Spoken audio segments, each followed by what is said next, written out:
Hear me. Hello, everybody, and hear you guys. All right, everybody, we are live. We are here. We are queer. Well, most of us. And today we have a panel full of lovely people. Shout out to Smith, who will be missed. Rashad is taking his place. We had a little bit of a timing issue. No problem. We'll have Smith on again next time, as he is a great panelist, and we enjoy his energy here. Before we get started, let's introduce ourselves so everybody knows who's here. Let's start with you, Genevieve.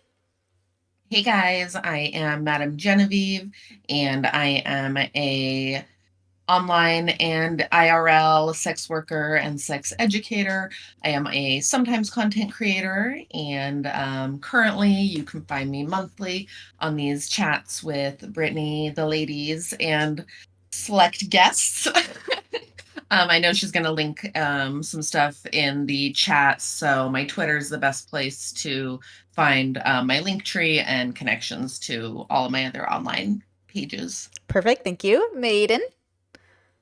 Hello, I'm Maiden, also known as Harmony Bancroft. I am also an online and IRL sex worker, as well as a guest on this little segment of Brittany's show. You can find me here for that, and in the chats of various YouTubers as well.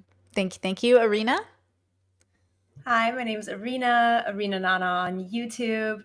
I make kind of variety content, mostly to do with fashion, and then for all my philosophy stuff, I just come over here to chat, and you'll be able to find all of my links when Brittany posts them in the chat and after the show. Technically, they're already in the pinned comment, so you guys can check it out if you would like. Yeah. Check that out. And then Rashad, welcome. Thank you for guesting today. Do you want to introduce yourself? Yeah, thank you for having me. I'm Rashad Crenshaw. I'm hungry and happy to be here. Perfect. Wonderful. And Tom Foolery, friend of the show, a special friend of the show. We're excited to have you back. This is your second panel with us, right? Yeah, I think so. Yeah. You want to introduce yourself? Yeah, my name's Tom. Go by Tom Foolery Show. YouTube, Kick, Twitter, all the platforms. Perfect. All right. And then I'm going to throw it to Arena because today's subject matter was inspired by you. So temptation, tell us about it. So I wanted to talk about temptation because this is a conversation that we often talk about in my house. And it's really a test of where your values actually lie. As in, we ask questions like, what sorts of things would you do for wizard powers? Of course, we then define wizard powers. But to bring it more to a real place, what sort of decisions would you make if you were actually in them? I was thinking about the book Beloved by Toni Morrison.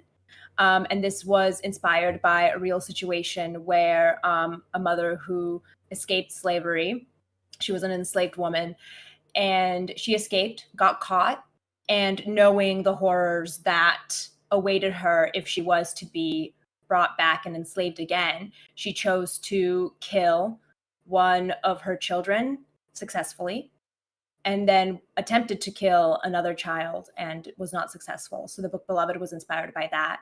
And so it's the question of, where do your values, like what are they actually? What is the rock bottom of your values when those situations do come up? And hopefully we never have to make such decisions, but they are decisions that people actually have and do make. It's interesting. Is it Walking Dead? I can't recall because I've never seen it, but I heard, isn't there a show where like the guy chooses whether or not he's going to kill his kids as like the zombies descend upon them, and then right before he does or right after, I don't know how it goes, but like the humans come and it ends up not being the zombies, and it's kind of like that's The Mist. Okay, the Mist. Okay, I wasn't sure what it was. So like we think about those situations, so that's really interesting to me because there's like a spectrum of temptation from like taking a piece of candy that's not yours to like maybe doing the unthinkable because it feels justified in the moment.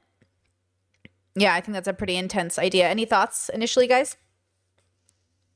I mean, my first thought was when you brought it up is like the common question that everybody asks of like, if you were harboring Jews and the Nazis come to your door, of like, is it okay to lie? And lying is something that pretty much everybody considers to be wrong. But then, yeah, we start to kind of like think of some sort of utilitarian outcome of like, well, maybe this is actually better. Maybe this is like going to have better outcomes if we do lie, and what are like what's actually expected of me in different situations. And I don't know that there's ever like a good answer to this, because generally I think we're built to live in like smaller tribes where we are taking care of people around us, and we have like our own values within each tribe. And now everything's so big and societal that the things that would be expected of us just in that tribe are now expected of us everywhere we go in the entire world. And so I don't know if we are actually built to like answer questions like this that are this broad. But I would say that, yeah, generally I think that you're gonna have to just do what's best for you at the end of the day and try to make it out alive. I kind of agree with that tribal thought, in that when it comes down to it, I think all of us would, what really tests our morals is when someone in our immediate circle, or tribe or bubble, whatever, like one of our close loved ones, when they're in danger, then we're like gonna maybe think about our values a little bit differently than we do on like a day-to-day basis, when I'm thinking, oh, I want, the very best for everyone in this ideological theoretical world. But like in an actual ugly situation, there's probably some pretty dark things that I know I would do if it meant protecting myself or like my close loved ones, for sure.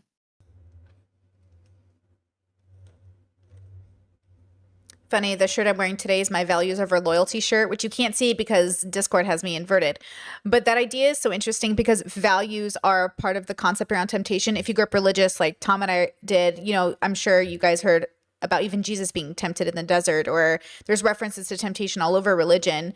And so you think about temptation as like a challenge. I think of it as an opportunity from the universe to test my resilience against the temptation to do otherwise.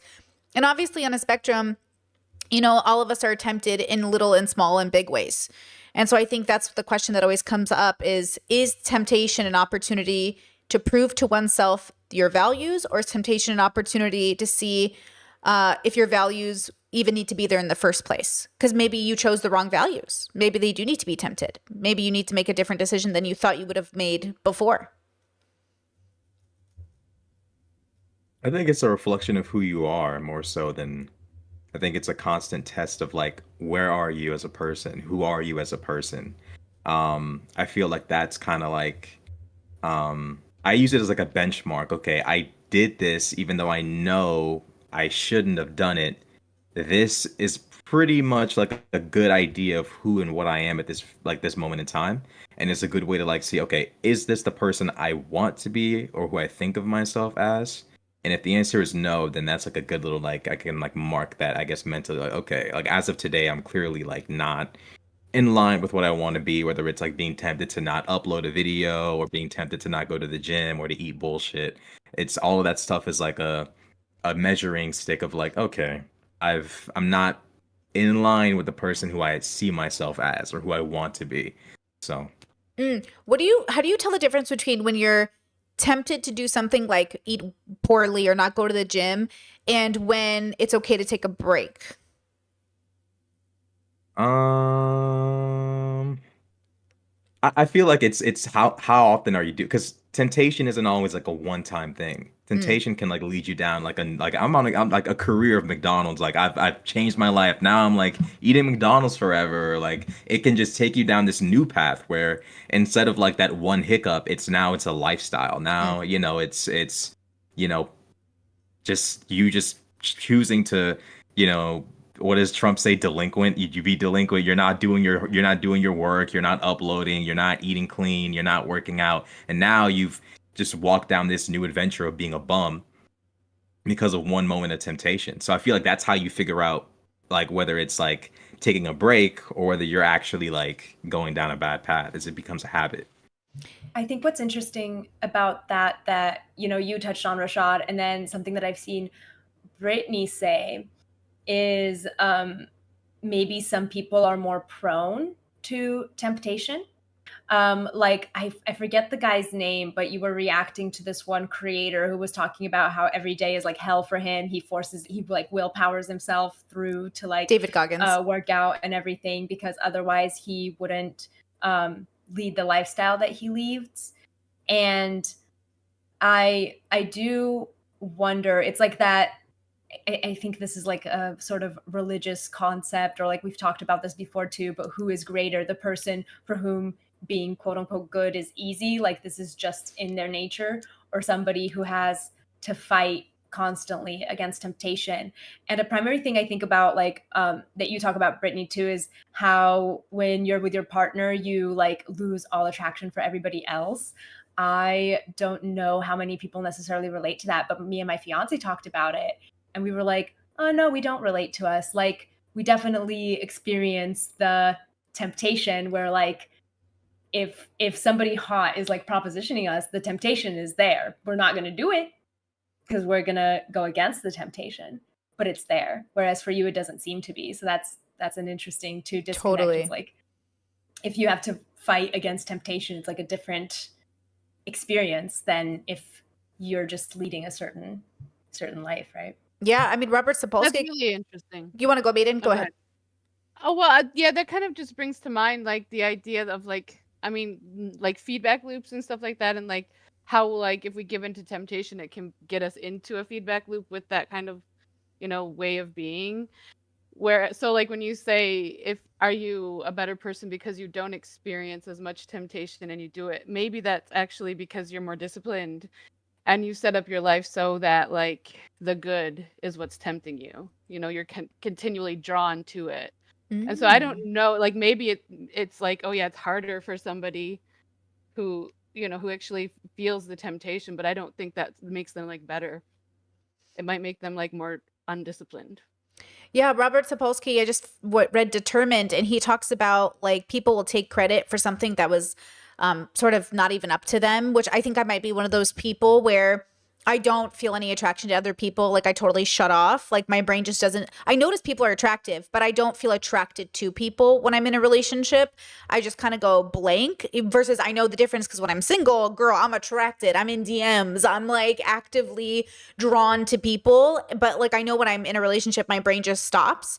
So whatever experience other people are having where they are still feeling that temptation, like I can't even take credit for like being disciplined when I don't feel the temptation, But I know if I related to something like food, it's like, oh, I'm tempted to definitely be a snacker. Like I'm tempted to definitely go, over my calories unnecessarily. I'm not even hungry. I want it. I want the texture. I want the dessert. I want the whatever I want.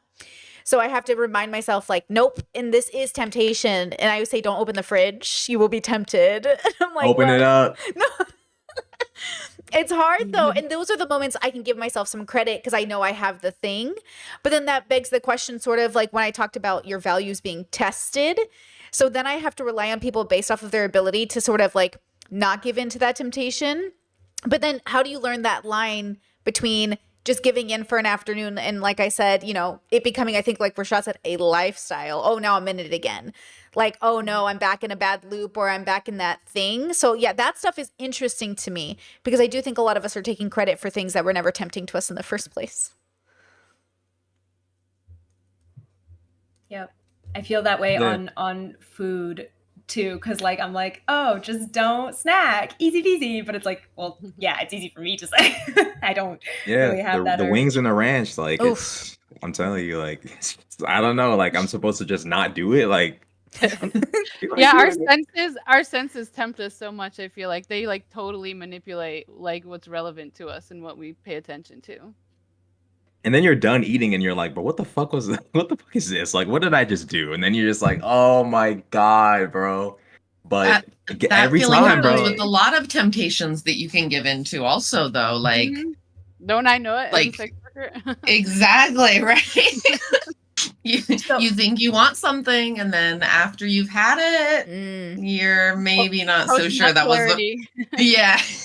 What do you Yeah. guys think of the concept of everybody has a price? As in, there is a threshold beyond, like, at which, no matter what value, you will go against it given the right circumstance. Like, that everybody has a price. So For we're sure. talking price metaphorically, not literally. Like not money Yeah, price, metaphorically. but like what would you be willing to do? Yeah, Mhm. I think so. That's hard for me. My brain goes, what could be the price though? Like what could be worth it? Or like what is, and then I always separate myself into surviving, Brittany, kind of like in that situation with the Nazis that Tom brought up. Like I consider that a survival situation, but then in a privileged situation where you aren't in that like if I'm stealing because I'm hungry versus stealing because I'm bored, like these feel like two very different situations. So, you know what I mean? Like if I'm hiding people from being killed by the Nazis, that feels like a survival situation. Different rules apply, like to lying. But then in my regular life, like why am I out here lying? So it's like, what would be a good example of when you're faced with a price that is it always in a survival situation? Because then I think we all have a price. I was Yeah, thinking I think maybe not, because the survival situation I think is easy. But what about Okay. if it's not? Okay. What about if you Can you could give us a improve- hypothetical? Yeah. Or So- yeah. So something that we like to talk about in my household is wizard powers, because that seems to be the most valued thing you could ever have Sure. to our household. That would improve our lives so much, and that, you know, we talk about like what would we be willing to do, and you know, we have lines, of course. Some of us have different lines than others, but if there was something that would improve your life, make your life perfect, guaranteed, what would you be willing to do for that? Guaranteed, like your dream life, boom, with just this one action. So it's not a survival situation. You could continue living your current life, but you could also have your dream life with this one See, thing. That in itself is a temptation. Like that Right. like me, it's a temptation to even think that way, because my brain, I like Mhm. my values are against thinking that way. Like putting things Ooh. in such black and white, compartmentalizing. I can have it all if I just make this one choice. That is like the ultimate, to me, the ultimate temptation for the human, Mhm. because our perennial problem. That's like literally what it is. We want to do that. We want to be able to grasp something and know it fully. Yeah. You know what I mean? Yeah, And yeah, that is yeah. the cause of like so much of our suffering as a species. So to me, just engaging that question is like tempting, you know? Ooh. Tom, were you going to say something earlier? Yeah, I was gonna say I I was just thinking that I do think that like temptation is probably more about like a pleasure and like something that you want, whereas like I think something that you need will probably describe it a little bit differently uh than temptation. And they, yeah, the like a lot of the scenarios that we were bringing up were more about something that you might need, but I don't know if But you see if temptation as the- fully pejorative. That's what you're saying.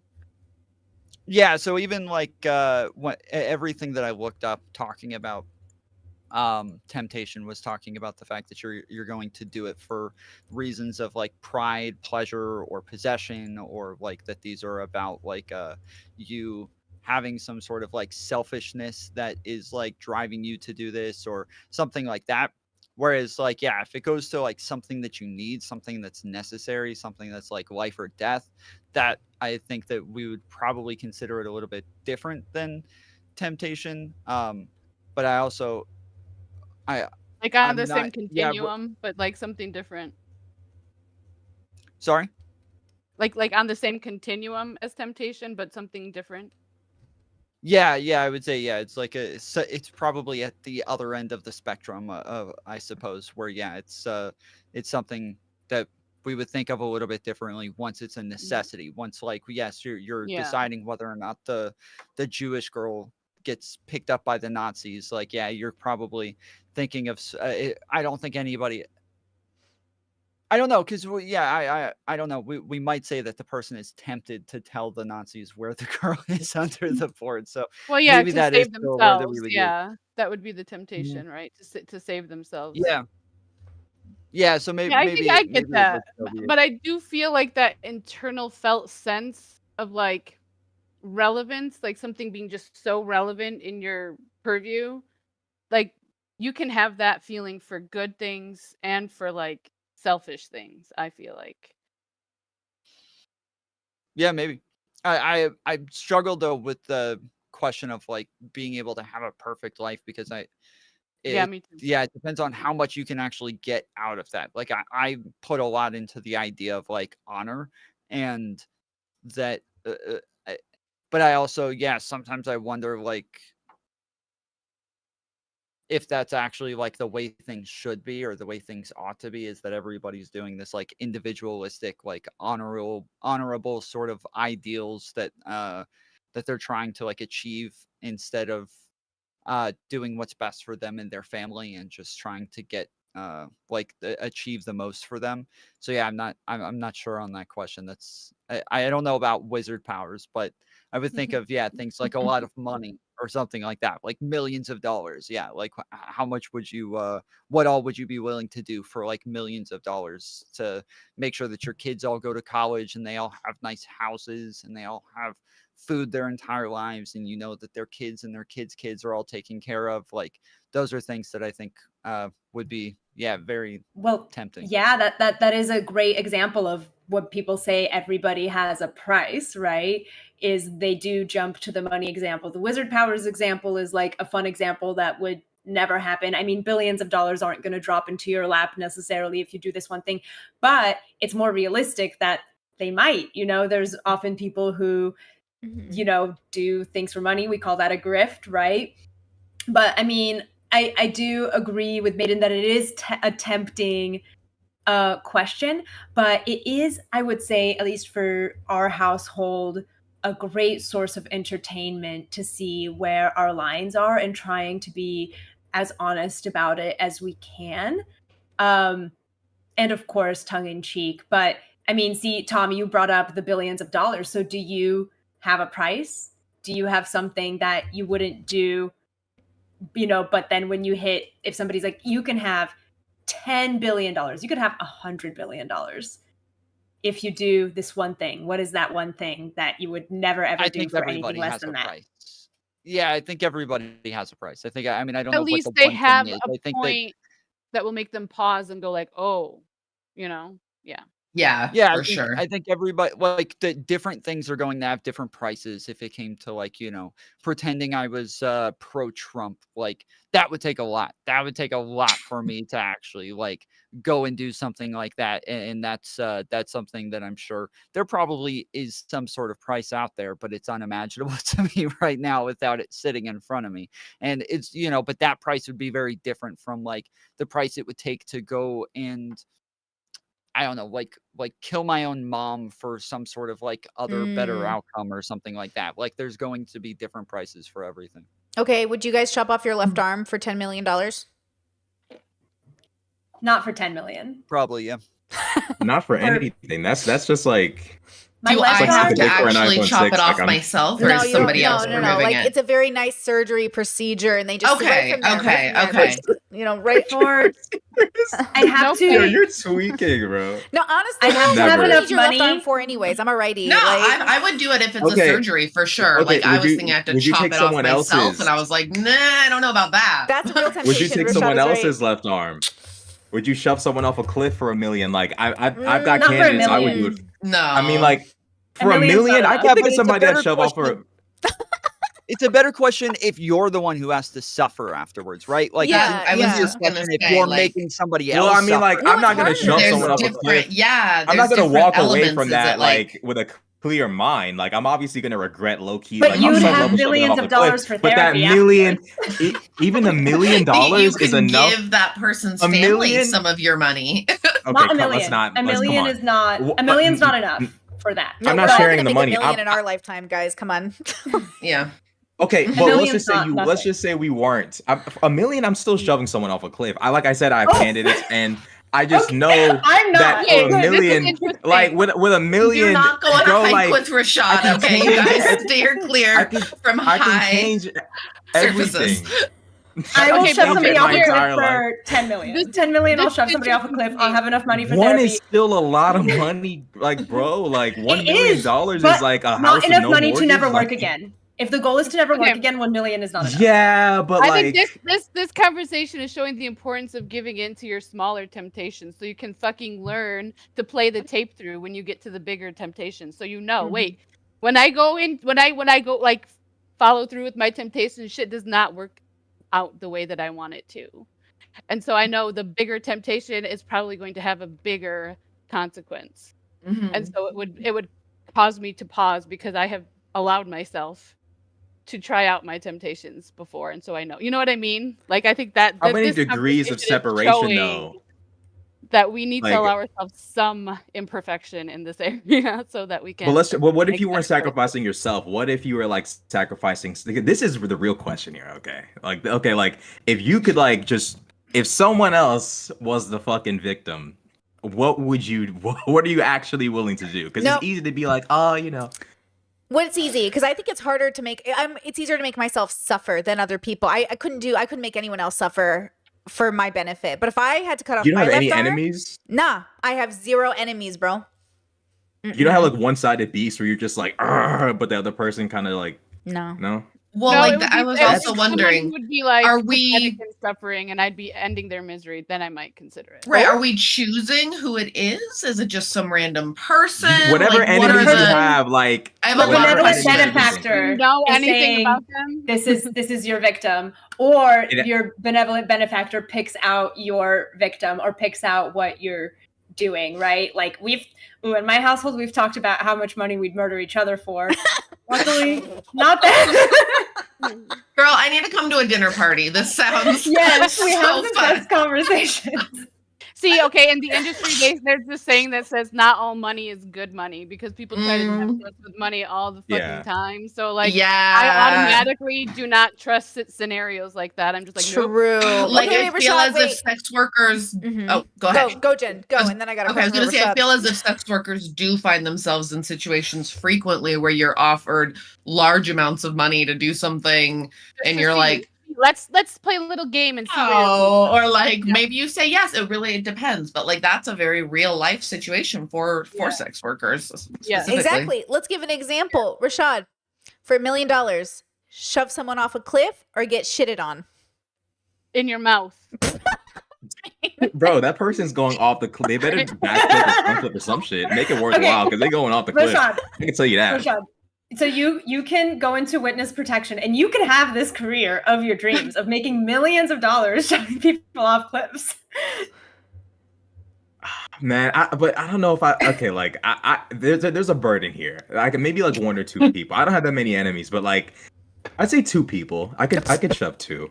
If Well, I'm okay, what promised The some level of third person protection. is the line. But the third is where I draw the line. I feel like I'd start regretting it way too much. Like the second person, because like I don't have that many enemies, but like So I can think only of 2 2 people where it's million? like Only 2 million $2 is million doll- 2 million.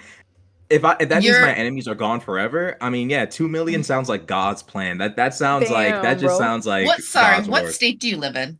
What? He's I gonna have to can't talk to say. himself. Yeah. Oh, sorry. So sorry. Wait, I is it didn't mean illegal to say that I would shove someone off a cliff in a certain state? Do I need to like? No, Do I need I'm to- sorry. I guess I was just trying to gauge like coastal $2 million isn't gonna go very far. Good point. Good point. Midwest Oh, no, $2 I million have a is po- I gonna have go a a- lot further. I So can not shove in a that. specific way, but like kind of just trying to figure good out point, how good far point. $2 million And I can- with goes. 2 mil, I can figure things out. I can make some sacrifices, but I can still walk away the winner with 2 mil, and my enemies are destroyed. And I'm in witness. Well, actually, no, because like I like this YouTube shit, and I can't be a different person, bro. Oh, Yeah, I'm not gonna Oh, lie. you'd have to That's- give okay. that up. I hate Potentially. my enemies, but I can't give up my dream life Okay, for like. assume trying to there's destroy my no enemies. other social or legal consequences of you doing this. You do it for 2 mil. I get to still be Rashad Crenshaw. Yeah. They're going off the cliff. I'll even I'll twist a 360 kick, like drop kick, like they're going off Live because I get to stream still be reviews. me. Okay, well here's So the I feel like I question. have to Besides that, celebrate now, the like attempt. power Like, being your main value, then like power is your main value. I Like, mean, that's I didn't say Hmm. kind. I just your enemies. I want to just like frolic, be rich, frolic about my enemies destroyed. I feel like that's kind of just life, right? Veganism That's the power. Okay. These Yeah, are all I What if feel it's like- not your yeah. enemies? What if it's randos? Just I don't know about randos that you- randos. is there Yeah, I don't some? Do know. you feel That's the bad? real It, question. it It's not your depends. Like if the enemy. rando cuts me off on the road and flips me off, but then they're my enemy. Then so Oh. it's like They're not I can't random do now. enemies really Yeah. easily, it seems like. I can't do randos now. I would actually feel bad. But if it was Yeah. like my actual like nemesis, then like I would celebrate like the entire process. But Okay, yeah, but that's I too can't just easy shove because if you random that's not people. the temptation. Going back to what Tom was saying, it sounds like Yeah. that's not good enough temptation. So the Okay, question what is, if it's a random person that I could press a button and they just go poof, but like I Ooh. That's a can't. classic. Classic. Like I yeah. can't see them. Like it's like I know I'm destroying someone's life, but I don't have like there's no like direct feeling, so like I get to kind of like brainwash myself into thinking like, oh, this was totally like not that bad because I don't have to That's see probably the best bullshit. case scenario, right? Like you don't Yeah, have but that's as the much real of the direct temptation because consequence. you know that person's gonna be missed, but you Right. don't have to actually see the chaos you're about to cause.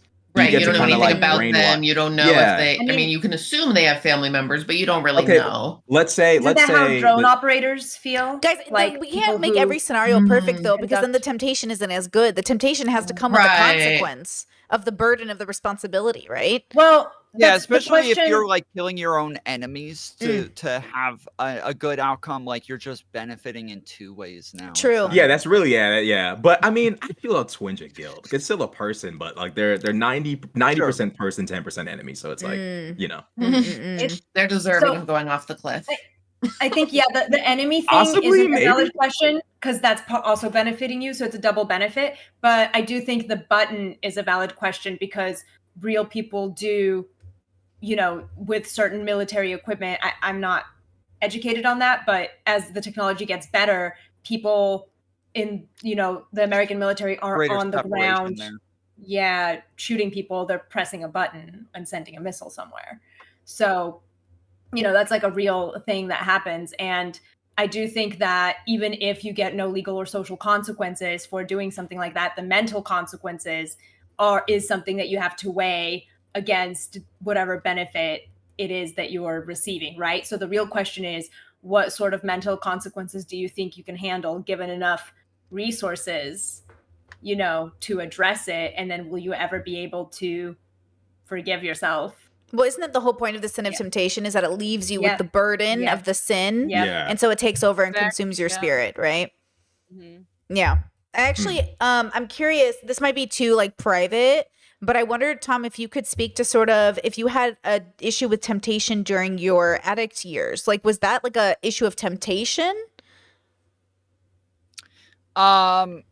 Man, addiction's a little bit harder to describe with the word temptation. Like there's something because it's compulsive to the point where like you're not really going through full thought processes and like weighing goods and bads and trying to come to some sort of like utilitarian outcome or trying to like figure out what the best idea is. You just kind of like have a trigger and just go like, and you're just on your way. It's kind of it's hard to I think like obviously people will describe it with the word temptation, but it's probably just like a lack of language because yeah, it'd be hard for me to talk about going and doing heroin or something like that for because of temptation. It was maybe the first couple of times though, like going and trying things the first couple of times. Definitely that's like an idea of like pleasure, like wanting to know what it's like, or even adventure, just like wanting to experience new things, wanting to be able to, you've heard other people talk about something and you want to go talk, you want to try it, you want to be able to understand what it is that they're talking about, and you want to be able to do whatever it is that you saw in the movies or TV shows and know what it is that they're experiencing. And so, yeah, I think there's definitely temptation in the idea that like you're going to go and try these things initially that'll eventually get you addicted. Yeah. Yeah. I honestly think like temptation towards the good is what helped me get into recovery, to be honest. Because at that point it was just so like salient, that it took that same kind of like flavor of feeling of like I really want this other thing, and like to make the choice to like go towards that and suffer to do it. So I actually think that getting over addiction is an example of being tempted towards the good, like how I might use that word in a like positive. So like Yeah, I think when you're, I like- have trouble using it in a positive because it's Yeah, that's fair. like It's not I think usually as used that Brittany way. said earlier that it could just be like a religious upbringing, but yeah, but normally in like the Bible it does talk Lead about us not temptation a lot, into and even- temptation. Yeah. Mhm. Yes. And even before this, I went and looked up, tried to see what other people thought about temptation. And literally the first like 100 videos that I scrolled through were all about the Bible. Were all Yes, religious. same. They were all, Same. I was and like, so that's yeah, it was not just everything's about. helpful. Mhm. But I think, okay, what a great messaging for, I think, the experience of doing something you know is wrong for a short-term benefit of feeling good, but then the guilt of the consequence comes from like betraying some inner value. And so I think like, okay, when I was like, I don't know, 15, I was in public school English class and we had a spelling test or some shit. I don't even know what it was. And it was my first opportunity to cheat. And I was like, oh, should I do that? Like, should I cheat? And I started to write down the words on my desk. And then I was like, this feels so stupid. And then I started to erase the words. And I remember just being a teenager, like, why does it feel stupid? And I think honestly it was probably more pride related, which maybe is values. But I was like, if I can't like take this test, like I might as well kill myself. Like, this is stupid. I can't do this. But then a part of it I wonder, is that a values thing or is that like a ego thing, right? Or maybe ego. What if you had a strategy of cheating that was so smart that you were like, yo, I'm just a genius for even thinking of this shit. I deserve to cheat. Like, because I've had that honestly, I can see before that. I where can I see thought that. of some shit. Yeah, where I was like, yo, this is so smart that fuck the values and the shit and all of that. I deserve to just, because I'm a genius. I'm cheating. I So can see that. what if you could do that? Would you still do it? I think I would do anything that made me feel like it was within my value. So maybe it's not even the cheating thing. I don't know. I'm trying to think of what would be maybe if it felt within my values. I'm just trying to think of a hypothetical in which I would cheat, because to cheat is also to do something that cheapens my reputation. So then I'm afraid that I'm overpromising to somebody about my reputation by cheating to get a result. And then that worries me because I kind of like being So, reliable. Pride is what tempts you. Pride is what tempts you. But is there a point where you're like, yo, like I need to do this because like I'm failing? Were you failing or were you kind of like chilling, but you just had like a temptation to cheat? No, Or you were a no. good student? I was an Okay, I was a horrible mech student. I was like a mech student. I got either. by. Okay, I was atrocious. Okay, I was a bum. So there were times where I was like, yo, keep it 100. If I don't figure something out, I'm getting figured out. Like I gotta figure out how to get through this test. You know what I cheat on, and I don't feel bad about it, was like have you guys ever like worked at a grocery store and you have to get like a food handler's card, or like you have to do those tests where like they have you open up 2 screens? I just open up the answers for the other screen. I'm like copy and pasting. I don't give no fuck. You're paying me $7 an hour, bro. Let's go. Like I See, understand you the don't basic care rules. about it, so it's easier to cheat. Yeah. Because like I did biochemistry in college, and I had to take like physics classes. And by the time I got to electromagnetism, I was like, I don't fucking know. So I would low key just check the homework and just get like C's on my tests. I mean, I like, would, and I passed. C's get degrees. Sure. But I didn't care about my understanding of physics necessarily. I just needed to pass this class to get my degree.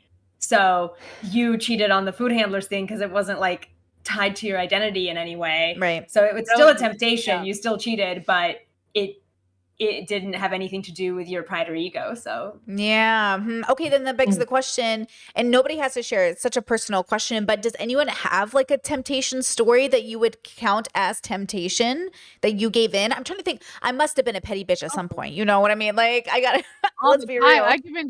I give in to temptation all the time. I am so far from perfect with that. Like all the time. My sensory system is so relevant, so salient to me. Like yeah, so Do you mean like Yep. like because I can think of like how many okay, here maybe this is temptation. So my fibro's like been a bitch all week.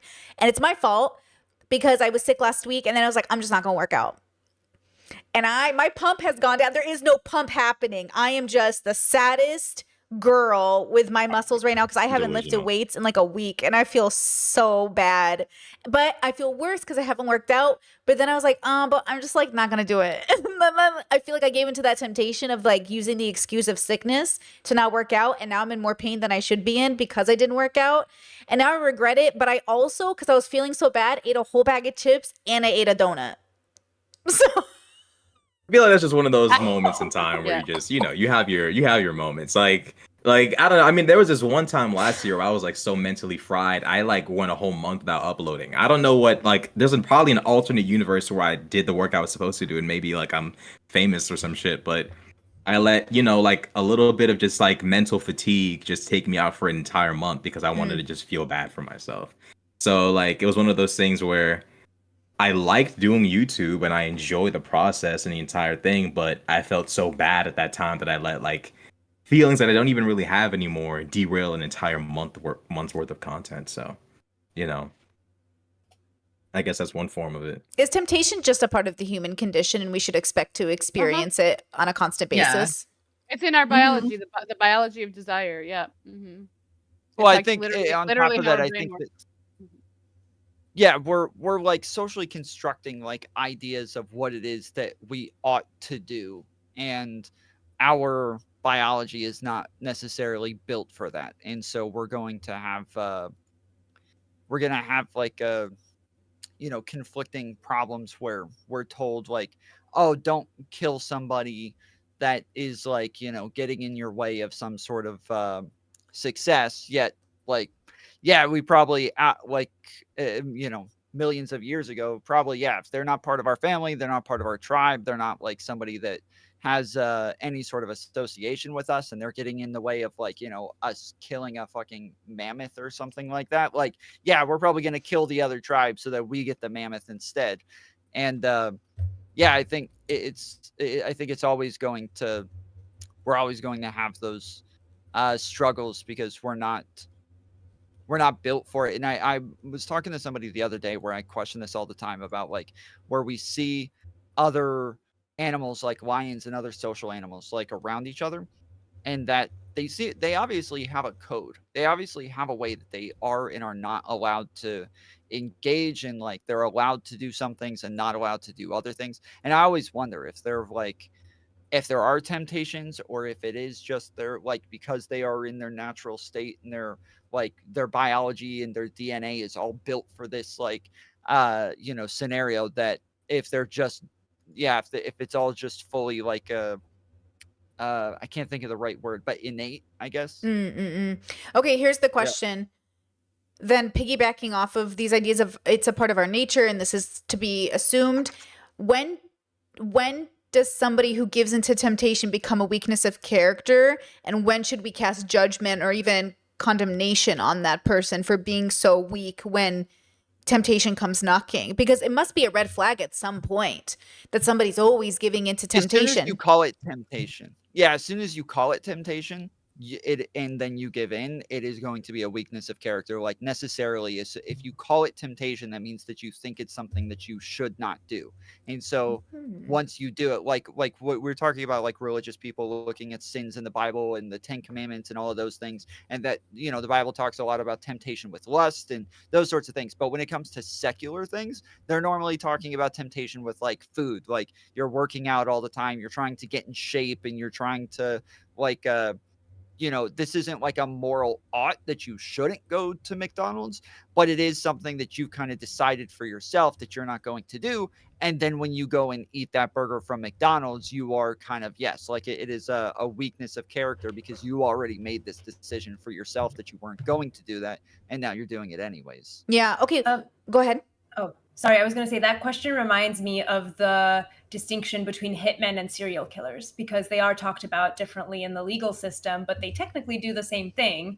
They kill multiple people over a period of time, but their motivation behind it is different. And I do think that most of us would probably choose to hang out with a hitman because there's probably not a hit on us, versus hang out with a serial killer. And the psychology behind them is very different. The temptation that serial killers I'd hang out with Dexter. You'd hang out with who? Why? Dexter? Dexter. Yeah. I have not seen that show, but he's a serial killer, kills serial killers. But it's, and even that motivation, right? We can understand more than the serial killer who kills because they want to know what it's like to cut into a woman's body or to eat somebody or whatever, right? Whereas with a hitman, Rashad, great job for you. You get $1 million, you push someone off a cliff, and we understand. We understand. Because the victims are also supposedly deserving of it, or they've done something justifiable for it, versus the serial killer victims who probably are innocent. Okay, what do you guys think Which- about this? Because, sorry, Genevieve, did I cut you off? Do you finish your thought? No. Okay.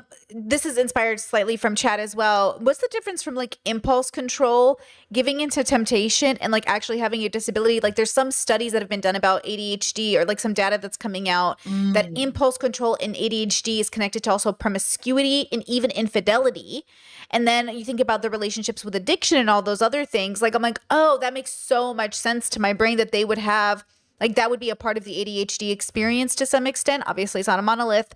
But then what is the difference? And then I guess you would do the going back to what Arena said earlier about David Goggins. I guess you could have a mentality like David Goggins who's like, oh, I'm not going to take medication. I'm going to run 20 miles a day and break my knees so I don't have to take a pill versus my brain's like, give me the pill.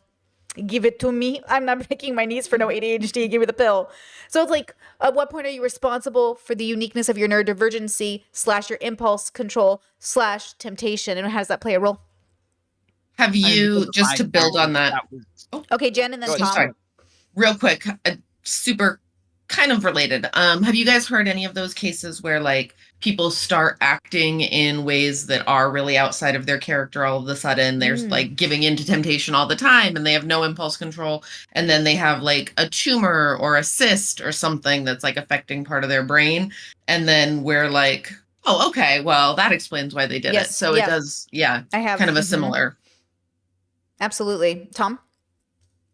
Yeah, I mean, earlier when you were talking about the fact that like sometimes there's people where it's harder for them to not give into temptation, and then for others it's easier, and for the person that it's easier, they didn't really do anything special, that they feel like they're doing something special because they're going and working out every day and they're eating healthy and they're cleaning their room and making their bed every day, and that like for them it's a lot easier. And for me, yeah, like I the first thought for me was yes, like ADHD. I've struggled with ADHD my entire life. I've only recently gotten back onto medication, and it's changed pretty much everything for me, because yeah, it's just like I didn't realize how much that was affecting my ability to do things that I felt like I should be doing or that I wanted to be doing, but just couldn't find like the will to do it ever. And so yeah, I've that was like my first thought was the ADHD that I go through. And obviously, yes, like I also had issues with like drug addiction and so many other things. Once I got off of my medication, I was immediately like finding dopamine hits through a bunch of other areas as well. So yeah. I think it is kind of I've always found it like an interesting question, the way that you brought it up earlier, is that like when we talk about certain types of issues and we look at somebody doing something really well, and then we look at other people who aren't doing so well, that like lots of people will bring up like systemic racism and say like you're expecting a lot more of this group and a lot less of like white people. Like you expect a lot more of these people to go through more, to achieve more, and then you kind of give yourself like the easier route that's not going to be nearly as hard, and then you just kind of look down on everybody else who isn't achieving the same as you. So yeah, I think it is a lot about like a lot of it is like how much is the struggle. And obviously, I think the more we look at somebody who is struggling, we look at people who are going through drug addiction. There was a while ago, I don't mean to talk for so long, but I think this fits the scenario perfectly. Is there was a while ago where I posted on social media and said, today I want to celebrate all the people who never did drugs in the first place. You guys all went your whole lives without ever getting addicted in the first place. For people like me, I get clean, and every year everybody's giving me a congratulations. Oh, 5 years. Oh, so you've done so good. Oh, 10 years. You've done so great. But most of you guys have gone 30, 40 years without ever being addicted in the first place. And so today we'll celebrate you. And man, I got so many people so angry with me in the comments. Like, they're not actually achieving anything. They didn't do anything by staying clean. It doesn't mean anything that they didn't do drugs when they weren't addicted in the first place. So, yeah. Well, it's kind of funny because now okay, so if we look at someone like, people will be like, oh, I'm lazy. I'm like, you have ADHD. You're not lazy. Like laziness is much like temptation, where like, are you lazy or do you have a dysfunction, like an issue? Like, is there something going on? But now we have to fight the temptation to judge. And so even with the judgment, there is that temptation. Is it not on a spectrum though? Like, is it not like some of is it not that, like, they could do it, they just don't have enough drive, and there may be somebody like The Rock who has the drive, and if he was that person with the disability, that he I would don't still know if it's as simple as achieve just a the modicum of drive. success? That to me, that seems like too, like, I don't know, making a monad out of the thing, because like I think it goes so much more into like how humans exist. Like we're not separate from our environment, for one. I think when we think about like neurodivergence, especially, like a lot of that is how the individual interacts with the environment around them, and a lot of the time it's looked at as like something wrong with the individual. When another way to look at it could be, a misfit of individual and arena and environment, that kind of thing. But we're not separate from the environment, and so like if we're experiencing difficulty, or if we're sick, whatever, there's probably a reason. That's not just like within us. It's probably more complicated and nuanced than that. And then I see temptation as that as well. Temptation is, it's not just this one thing, it's a whole system. It's like an emergence in a whole dynamical system. But maybe that's just my neurodivergence taking it pedantically far. But Rashad? Okay, let me pose this. Do you think there's something to be said about, like, let's say whether you're ADHD or not, is there something to be gained from saying maybe I'm lazy, or maybe I'm not driven, or maybe there's something I can do outside of my condition, or maybe there's something I'm not doing regardless of my condition? Because like one of my biggest fears is like thinking, oh, I'm depressed, or oh, I'm this, or oh, I'm that. I always try to like go like before we get there. Could I just be a bum? Could I just be lazy? Could I just be unfocused? Because I feel like when you do that, there's something to be said about like the power you give yourself, even if it's just like a little bit. Like if you can just derive power from just being able to say, okay, maybe I can just affect this. Might not be able to turn off the ADHD, but maybe I can turn on the I want this bad enough to do XYZ thing. Maybe. We always have agency, I think. I think about so I just read or listened to the audiobook recently of Atomic Habits by James Clear, and he talks about, well, like what Maiden talked about how our environment influences our behavior greatly, and how we can do small things to improve our environment and the systems within our environment that basically, which goes to what Brittany says, makes good habits easy and bad habits hard, or habits that we think are bad difficult. Setting your life up such that it tempts you towards the good. Yeah. Yeah. Yeah. Mm-hmm. Yeah. But where does that desire come from? Is it your values? Go ahead, Arena. Mm-hmm. So that's an interesting, right? Also question. Uh-oh. Oh no. Is it me? Who is it? Nope. Is it Stream? I think it's her. I think it's Rena. Yeah. What? But Rashad's frozen too, right? Am I crazy? Oh. No, he is. Wait. Oh. Who is it? Oh. Is it? What happened? Is it Discord? Hello.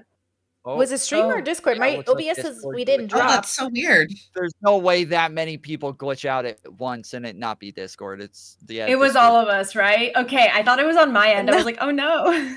Well, you were first, which was so strange, and then everybody like followed suit. Yeah, bro. I my thought it was God. It over might for have been me, me. bro. It I might was have like, been me. bro. My stream said everyone got fucked but me. Apparently, I was there, but like OBS didn't say we dropped, so I got confused. Okay, we're all here. Yeah, We're back. same. My stream only saw We're me back. for a little bit. Okay, go ahead. Yeah. Whoever Okay, was talking, whatever back was to happening. Atomic Arena- Habits. Yeah, okay. Back thank to you. Atomic Habits. What is the thing that makes you want to improve the systems in your life in the first place? Because there are people who will go their whole lives maybe recognizing that their environment isn't suited for them, and yet they either can't or won't. And we often say like there's nobody out there who would choose a certain type of life, but I mean there are billions of people, so why wouldn't there be, right? Like maybe there is somebody who would have, I mean, right, you call people like that ones, right, Brittany? People who have all the resources, Yeah, people but who then have choose all not the to engage. Yeah. opportunity, and they just choose not to, right? But then the question becomes, does the choosing not to, is that not also a pathology? Is that not also a form of mental illness? right? I don't know. Mental health, mental think it illness, or probably is. environmental Yeah. relation issues. Go ahead. It kind of reminds me just like, because I'm into plants and stuff, like when one of the leaves on my plants just opens and it has a like deformation, or like there'll be a blossom, that just dies instead of unfurling. Something within the ecology of that plant, be it the soil, the sun, or whatever, just made it so that it didn't thrive and it didn't unfurl. And that's kind of how I see it with humans when they just make bad choices, or they don't seem to reach the fullness of their potential. Like there's something off in their ecology, Yeah, I think there's like a room for compassion here, obviously. And I know as somebody who has a lot of intrusive thoughts about like not doing good enough, like especially not doing well enough, like you're so much more capable than this. Why aren't you doing it? It's like I have to fight that inner voice. Like I always say, my competition is myself. My brain's really loud. And so it's very much like you're never doing enough. And like, when you're somebody who works like 6 days a week and you're sitting here like, how could you not be doing enough but like everyone's working 6 days a week. Like, is there anybody who isn't working 6 days a week? And so then it feels like, well, then you're not even doing the most. You're probably not even doing, your best. But then like, what is your best? I say I do a solid 83% every day, because the truth is like, I don't operate at 100%. But I do operate at my best. I try really hard to reach my best for the day. It's just not what like my old body used to be like, or what my youth self used to be like, or before I'm like, okay, I used to remember being able to do this. Why can't I do this anymore? So the temptation is to almost like self-harm. Like I haven't really self-harmed in many years, but like the temptation to self-harm manifests in me eating too many donuts, where I'm like, well, it's not the worst. At least I'm not like cutting or beating myself up or like tearing out my hair. At least I'm like kind of enjoying this glass of milk and this donut. But then I'm like, yeah, but like this donut is like 7 donuts now. We're like 7 donuts in. And I'm like, yes, but in my defense, they're 50s like cents. So at least it's not breaking the budget. And then so the temptation is to be like, don't eat that. Go for a walk instead. Go for a walk to the donut shop. Then I'm down. Like I'm here for it. So then but I'm fighting myself. I'm literally arguing with myself. And then my partner just watches me. And honestly, sometimes it's like, just eat the donut. I'm like, shh. At a certain point, does it seem healthier to give in to temptation with like a boundary? Like, okay, I'm going to just eat the fucking donut. I'm going to eat this donut so that I can stop thinking about going to the donut shop and eating 12 of them, right? Like for me, especially with food, if I try to restrict myself to like, I am not going to have any donuts, right? Like none, no donuts, no cookies, nothing. Then all I fucking want is that. That's all you can think about. Whereas if you allow yourself a little bit of a treat, you get a little teensy treat, then the rest of the week you're not obsessing about it and you are able to be productive and give your best and do other things with your energy. Yeah. I make a deal with myself. This brings up a good point, because this is why like you need wisdom, I think, to overcome like temptation, because like if you think about what you just said about the treat thing, like if you're restricting yourself against it, you think, oh, I'm avoiding temptation, but actually restriction, it makes that thing much more salient to you. It makes it much more relevant. The more you try to deny and restrict and avoid, and resist the temptation, the more you're actually tempting yourself. And so like, is it actually wise to do that all the time? You know what I mean? Is that actually avoiding temptation? It's on a spectrum. Kind of like living there, you know what I mean? It's like a spectrum of denial. It's not so black and white. I feel like it's a spectrum. Yeah. I do think the food thing is interesting because with food, yes, restriction can cause your brain to get into a disordered eating pattern. But I also think about like serial cheaters in like relationships and people who experience that temptation to a really great extent, right? Like my fiance and I talked about like, that we do find other people attractive, but the temptation isn't so strong that we're going to go and break our boundaries. But then for the people for whom the temptation is that strong, they either have to restrict it or they have to like values or reassess their values their values. That's the other, Okay. Because you see how it's an ecology thing. Something is off in that system. Yeah. I want to say to Jen's point, because I think this is really relatable, is like, I would ask myself, why can't I eat a donut first? Why am I even denying myself the donut? And so then I have to ask myself, like, what moral dilemma is there in eating this donut? There's not any issue in eating one donut. There is an issue in eating 7, Brittany. And so I'm like, okay, don't eat 7. So then I tell myself, okay, well, there's no issue in eating 1 donut a day. Like I can have a donut a day, girl. Like you walk enough steps, you do enough cardio, you lift enough weights. You can have 1 donut a day. And I'm like, okay, but then do I want the chocolate or raspberry? So I'll just get both donuts. I'm like, no, 1 donut a day. So then I have to argue with myself and I make deals with myself. Like you can have 1 donut. Nobody's going to kill you for eating 1 donut. You don't even think it's wrong to eat 1 donut. But then you have to pick and choose. So then I tell myself, okay, if you do this many steps, you can have this raspberry donut.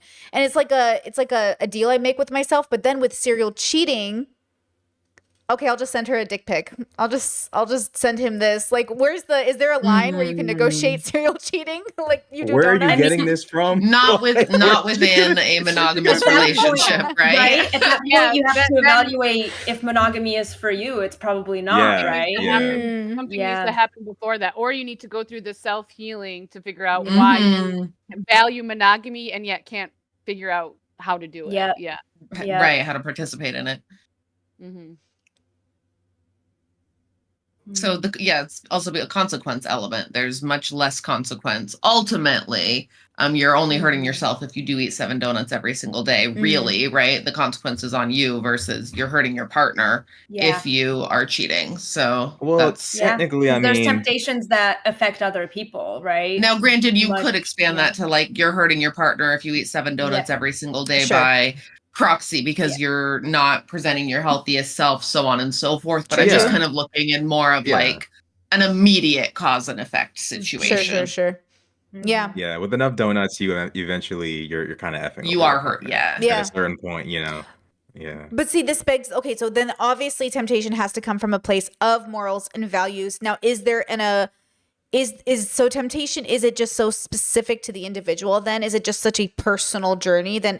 And then if you're in a partnered or maybe a child parent situation, then it goes on to other people. But like, is temptation then that personal demon we all fight? Is that connected to sort of our shadow, like Jung would say?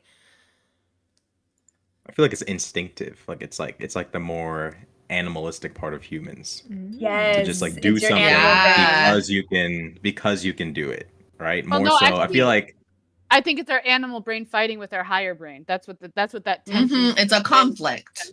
yeah, you're like Yeah. obviously your animal brain is like eat the sour cream donut, but you're much more like, your higher brain is like, now if we do this, you know what I'm saying? Like what happens? Like what's point B, C, D, right? But your animalistic brain is like, okay, point A is the only point that matters. And I think that's like you just battling with your more base self. So yeah, I think temptation is really just a manifestation of your more baser urges, and then that battle, as you said, is happening between the elevated conscious being that you are, and then obviously the Homo sapien fucking whatever the fuck you are. Mhm. I feel like that's the conflict. I struggle with, because I think of the Christian saying, lead us not into temptation, and this idea in Christianity how God created humans in his image, which is different and maybe even better and higher than the animals. God gave Adam dominion over the animals. Adam named the animals, whatever. But humans are animals.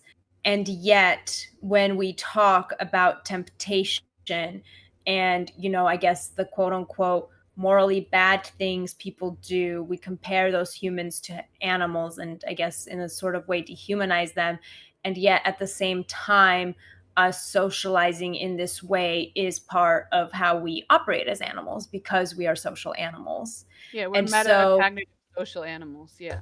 And because we are social animals, maybe it's not our animal self fighting against our higher self. Maybe it's our individual self fighting against our collective self, our self as a community member, especially when it comes to temptation around other people, right? Because if you cheat, you're hurting the community. If you are unhealthy or if you hoard food, if you're gluttonous, all these things that are like the 7 deadly sins, it's what, even though it might benefit you individually in the short term, it will hurt your place in the community and it will hurt the community, right? So we are social animals at the end of the day. So we're going to have a sort of expected conduct, just like I think most social animals do. because I do, truly believe that humans are animals. And so I think everything that we do and everything that we are is within our nature. Okay, to piggyback off that, unless anyone has something to say. No? Okay. Go ahead. What responsibility do we have then not to tempt people into their especially as like content creators and sex workers, and like we are playing with this like line, and like under capitalism it's like how many of us are playing the game of tempting people into giving us their last dollar or their attention, or they should go to bed but they're tempted to stay up to watch stream, or whatever else we're doing. What I responsibility? just fired a sub the other day because he's got mental issues and he needs to go to therapy, and he's using, my services to distract himself from the work that actually needs to be done. And he was a great source of income for me. So like, yeah, it's my job to like seduce, I guess, but I also still have limits too, even as a sex worker. If I see that you're hurting yourself, I don't want to deal with that. So Yeah, there's either a question that keep was it asked to about yourself, pay pigs or yeah. a while ago. Is that like there's a question about pay pigs, is like women who, there's guys who get off on women taking their money, and like get off on women like spending their money. And there was an episode, I think, of whatever podcast where they were talking to a girl who was saying like, yeah, this guy was literally a millionaire and he like begged me to take every dollar out of his account. And she's like, I refused to do it. I took most of it, but not all of it. She's like, I felt like it would be wrong to take that much money from him. But then a bunch of other people were like, well, no, that's literally your job. Like, you're supposed to take the money. So just take it. Like, and it's a hard question to kind of To be grapple honest, with if it's wrong to do it.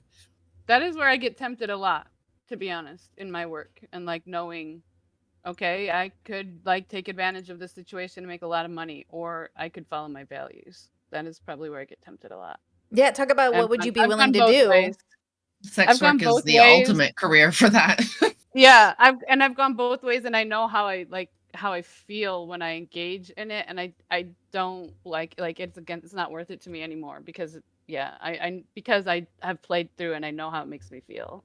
So in that sense, I do see a value or a place for even giving into your temptations, because we have to like come to an understanding somehow of our values, and sometimes that means engaging in the temptation.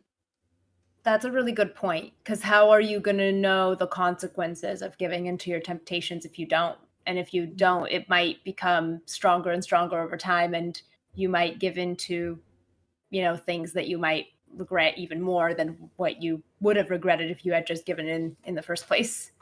Yeah.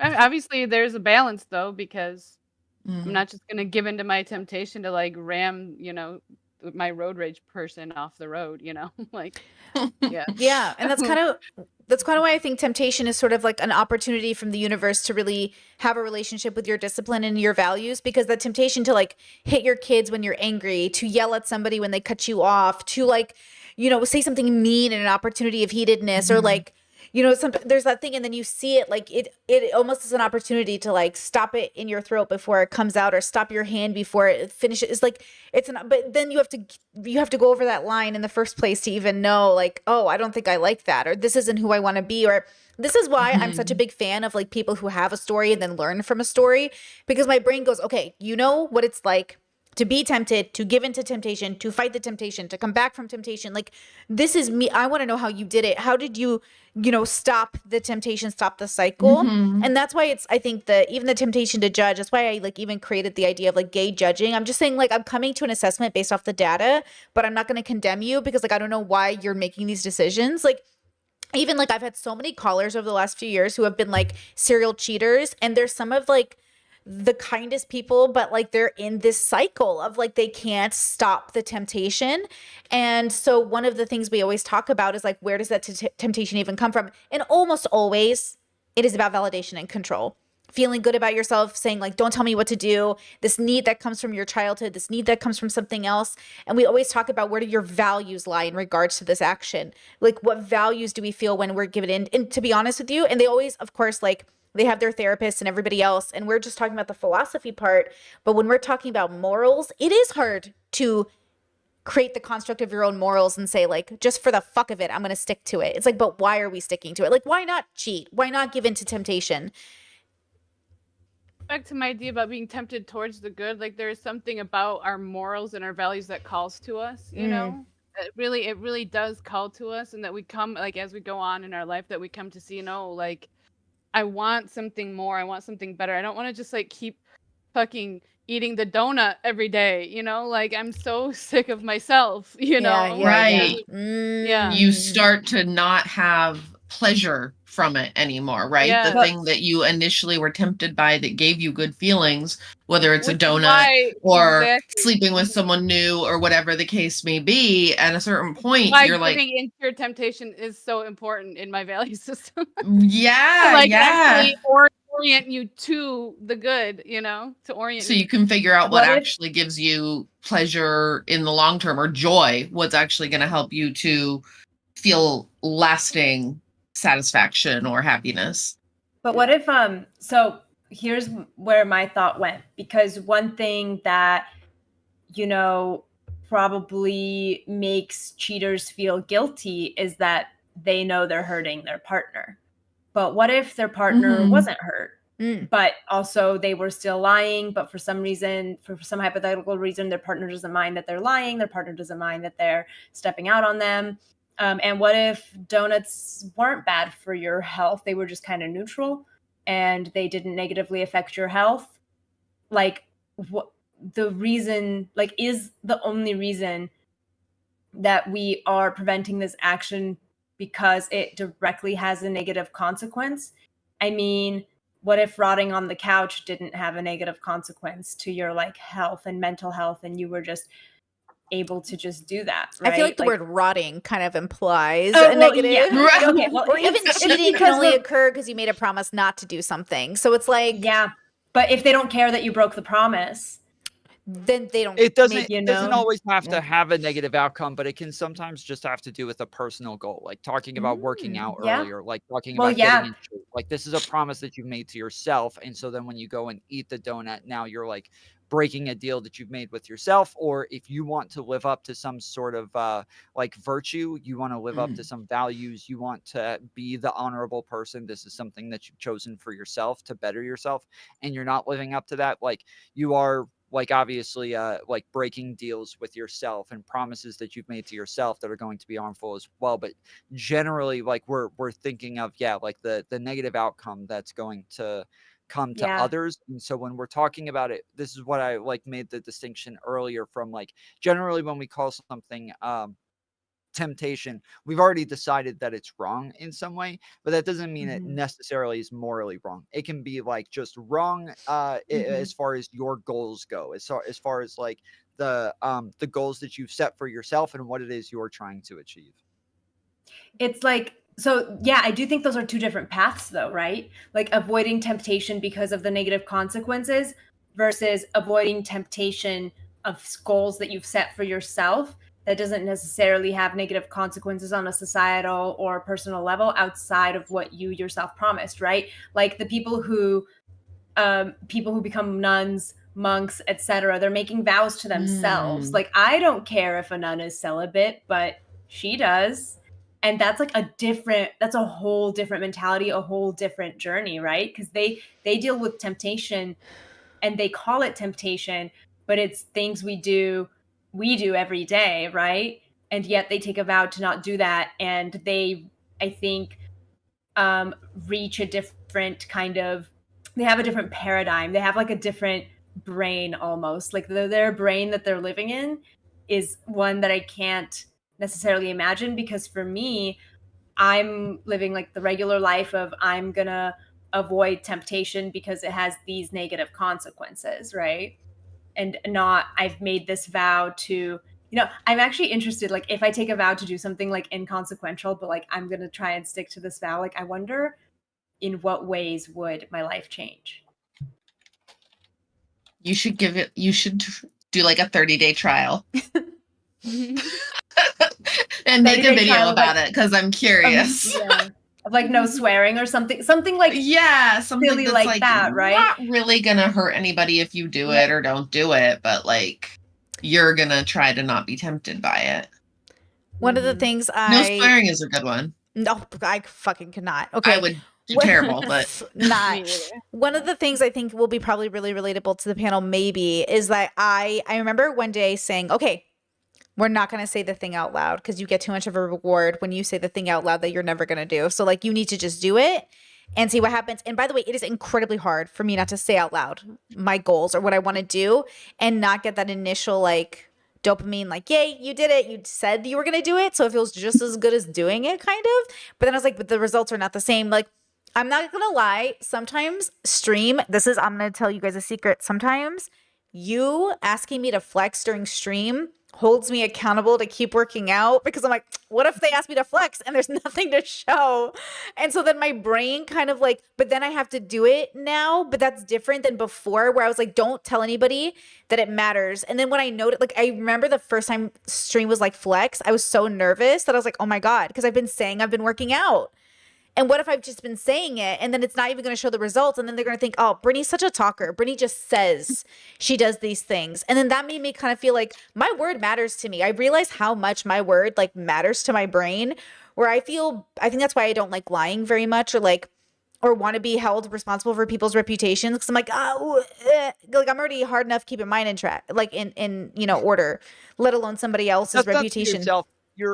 You're already mentioning like how it comes across to other people and what it is that they'll think of you, whether or not they'll think that you keep your word or whether or not your word matters to them and whether or not they see you as somebody as trustworthy. And I think that that's like the thing that's going to keep us accountable most of the time is the way that it looks to other people. The entire like idea of like morals is that there's like going to be a stigma on people who do something bad and they're going to get these red flags and people will stop trusting them, so we'll put words on them like liar or homophobe or transphobe or racist or all these different things. We put all these labels on people because they've shown some sort of pathology to continue a pattern of behavior after a while. And so it is like a thing that holds us all accountable to avoid those things so that we are somebody who lives up to the values of kind of everybody else around us. Yeah, but what happens? Because I do think like that's true, but I will say that it's also I want to because people on the internet already say that I'm a liar, right? But I know I'm not a liar, so that's all that matters. But then I want my audience to know I'm not a liar because I need them to trust me as a content creator. But then realistically, even if I didn't have an audience, it would still matter to me because it matters in my family dynamics as well, or in my friend dynamics where like Brittany can be trusted. Brittany doesn't lie. She might not tell you something. She might say like, I'm not going to tell you that, but I don't lie. Like that's really important to me. And that's because I have to face myself. So when I tell you guys I don't lie, I know that's not a lie. But that's kind of like crazy. Like that's the reinforcement I need is I know I'm not lying when I say I don't lie. And if I do lie, like I'll say like, don't force me to lie, but I'll do it right now if you tempt me. And like, that's like a joke almost because I'm saying it out loud that I'm going to lie to you, which is kind of like removing the lie part of it.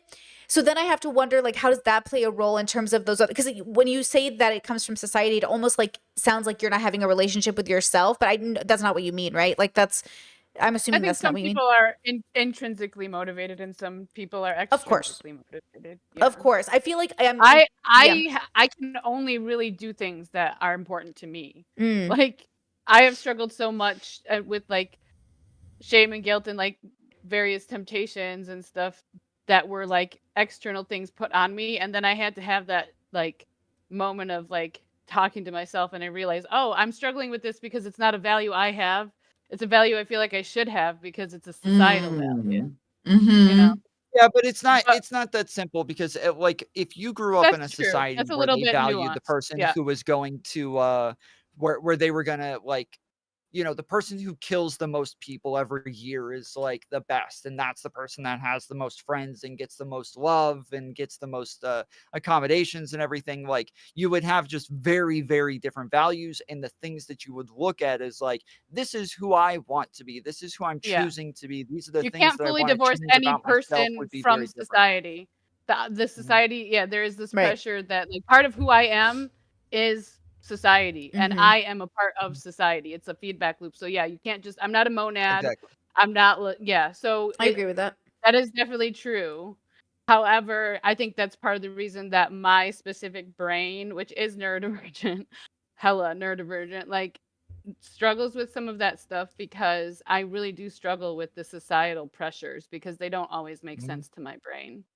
But I Yeah. struggle with them Yeah. because I feel them because I am part of society. Yeah. Talk about a form of temptation, the temptation to fit in.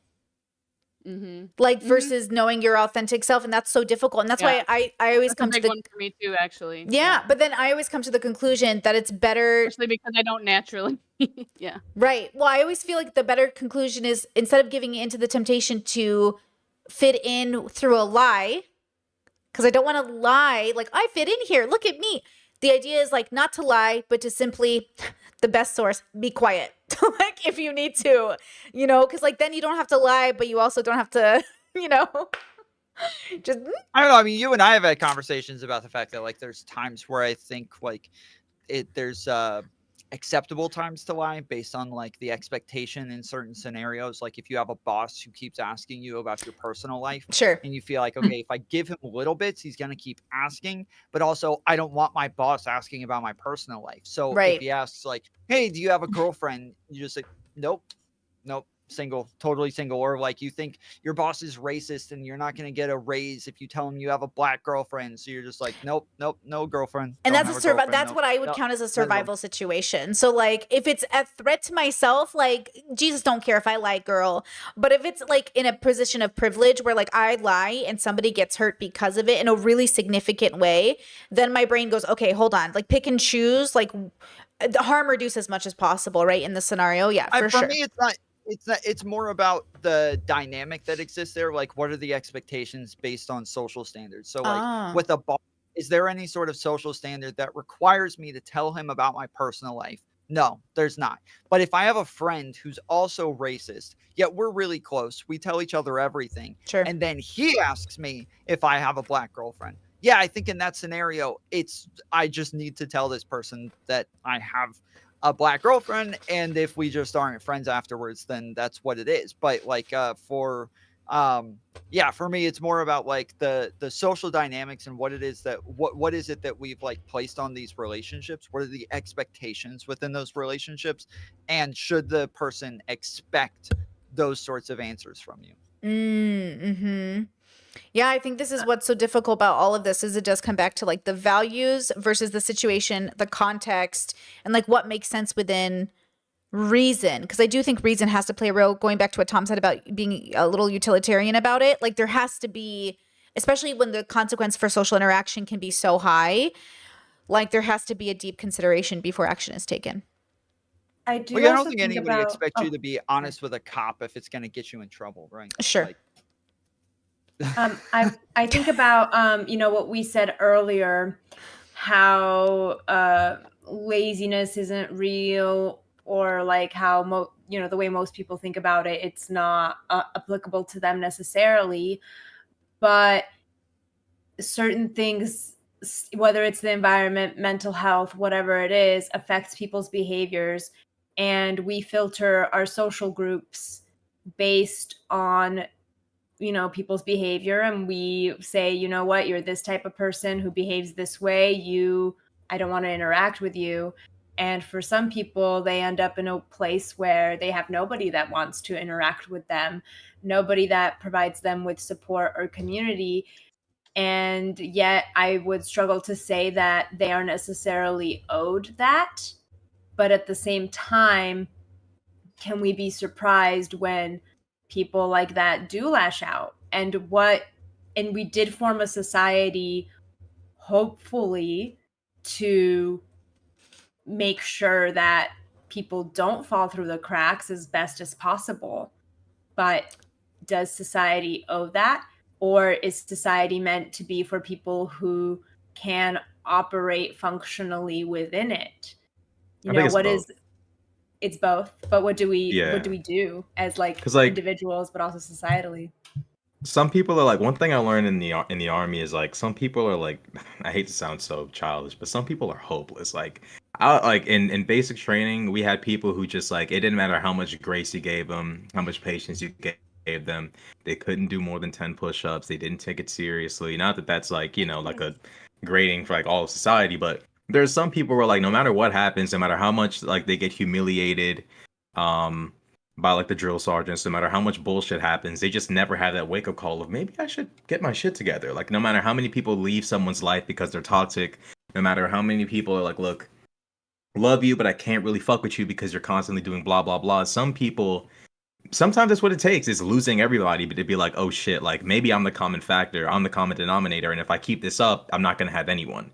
And I feel like that's kind of that's some people's saving grace, is everyone being like, all right, we're gonna just like leave you there to do what you got to do, and if you figure it out, you figure it out. If you don't, you don't. But there are some people where there's literally nothing you can say. They lose everybody, they lose everything, and they're like, oh really? Y'all don't want to entertain my bullshit? Well, fuck all of you. Those kinds of people, like, they exist, unfortunately. My internal optimist just believes that there's always a reason that people aren't functioning properly, like somewhere in their I don't know. There's a causes- reason, There's but it's always a like, reason. you know, And there- some people yeah. derive, some people derive this sense of like, some people like the crash out. Like some people just like enjoy yeah. like the spiral. I don't know what it Well, is. There's they a reason, probably but- were raised in chaos, and chaos is familiar and comfortable to them. But if the reason, whatever the reason is, what are we as individuals and what are we as society meant to do about it if we weren't the direct contributions, especially if we weren't the direct contribution to their environment, I right? guess that's kind of what that's what I'm getting at, Mhm. because when, especially like with Rashad's example, I'm like, well, there's a lot of people who have strengths outside of like the military. So like, is that a matter of like, oh, this is just the wrong arena for you? Like this is That the was like wrong an place, example of like some know? people, no matter how much like embarrassment, because like what they'll do oftentimes is like, I don't mean to like use like physical ability as like a judgment mark, but what I mean is like they'll play like mind games with us. Like if somebody F's up, everybody drops down and does like push-ups for an hour to kind of pressure that one person to be like, you see how you don't know how to do anything? Every time you fuck up, all of them have to, they try to use these incentives to make you improve yourself. And there are some Well, that's people what I where was no matter talking how about many earlier. incentives, That's Yeah, what I was talking like, about you know- stigma earlier. That's why I was saying that I think that's what forces everybody to do right things. That's what all moral systems are kind of built off of, these like incentivize doing good things and stigmatize doing bad things, because everybody else, Exactly. because we're social animals, the pressure from everybody else is always going to mean more to us than anything else. I can't Yeah, because like- there's always the person who doesn't matter to though.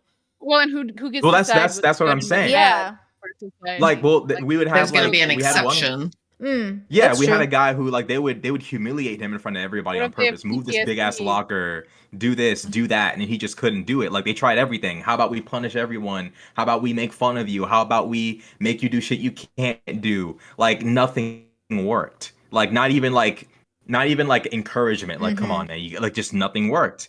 Some people kind of enjoy the the downfall. I don't know what it is, and it's kind of scary because it's Or like you maybe, find yourself like, well, maybe they need to be like actually intrinsically motivated, and they're just sick of like all the external motivation, and they kind of rebel against it, but they just haven't found something guess- that internally motivates them. I'm not saying, okay, I'm maybe playing the devil's advocate a little bit, because no, I I mean, kind like of obviously we understand want to people find like out that a what the little. problem is, right? You want to find Yeah. out why is this person not applying themselves. I mean, like you said, sometimes people find themselves in situations they probably weren't prepared for. We had a lot of that, of people being like, wait, hold up, I don't want to be here anymore.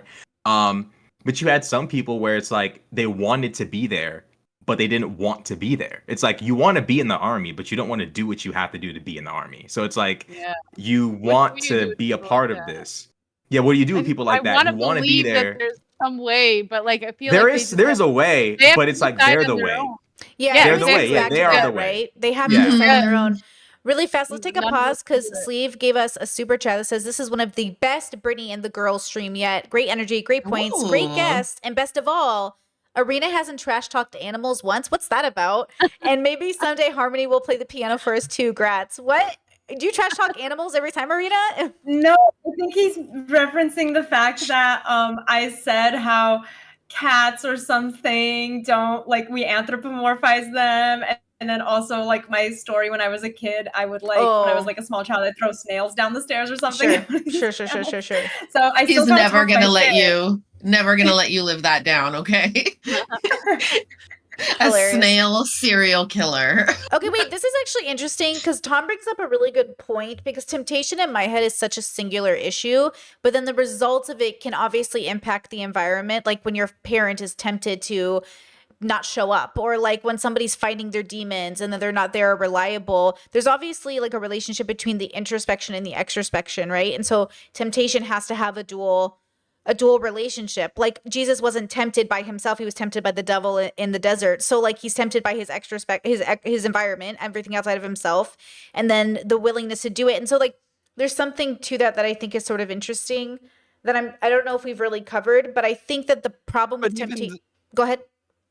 I was gonna say, even the reason that you think it's gonna be wrong in the first place is gonna be external as well. Like even Jesus is getting his like morals from the Father, and that like what it is that if you don't go pick up your kid, like it may not even have a harm that's immediate, but everybody else is going to look at you as a bad parent, and now we're gonna think, okay, in the future they do any little thing wrong, and we're calling defects, and like it's always going to have like I feel like a majority external consequences that you're worried about. No, I don't operate. I don't think about people ever in my day. Like I do 20% of the day, maybe about people. That's my problem. I'm having a hard time with your wording just because I know what my internal dialogue is all day. And I'm just thinking about the relationship I'm having with myself because I know like I'm going to die.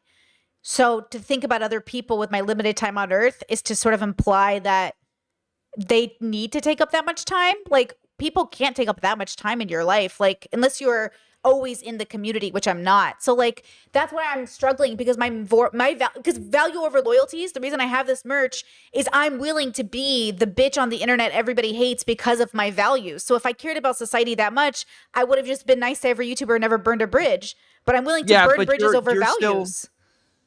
You're still living up to your tribe. You're still living up to the people around you. You're still living up to your friends. It's mine, though. You even talked about living up to your community. I don't have a community like that. Like you That's tell the them to difference. work out, and you want to make sure that your muscles are big so that they trust your word. Like but it's everything that me. you're It bringing comes up is down to also me, going though. to Their be trust. But Yeah. here's But it's about your here's where- relationship with your based on environment, your external relationship with consequences. everything But else. I would have done it even if I didn't have an audience. Like I'd be working out for me even if I didn't have an audience, right? It's just the audience is the Well, extra but perk. the example that you gave was that you felt like there was this motivation that even when you're not going to work out, now you have to because But your that's just audience the might extra. ask I you still have to do it for flex. my fibro. They're just the extra. They're another example You of. have to do it, I but feel that's like the it's a motivation. combination. It's like Mm. you have multiple you have multiple things But- but you do kind of have a community that you feel some sort of trust in and some sort of like a good enough relationship where you're like, you know what, But your if I took opinion them matters enough. away, the action would remain the same. You'd That's how I still, look at it. yeah,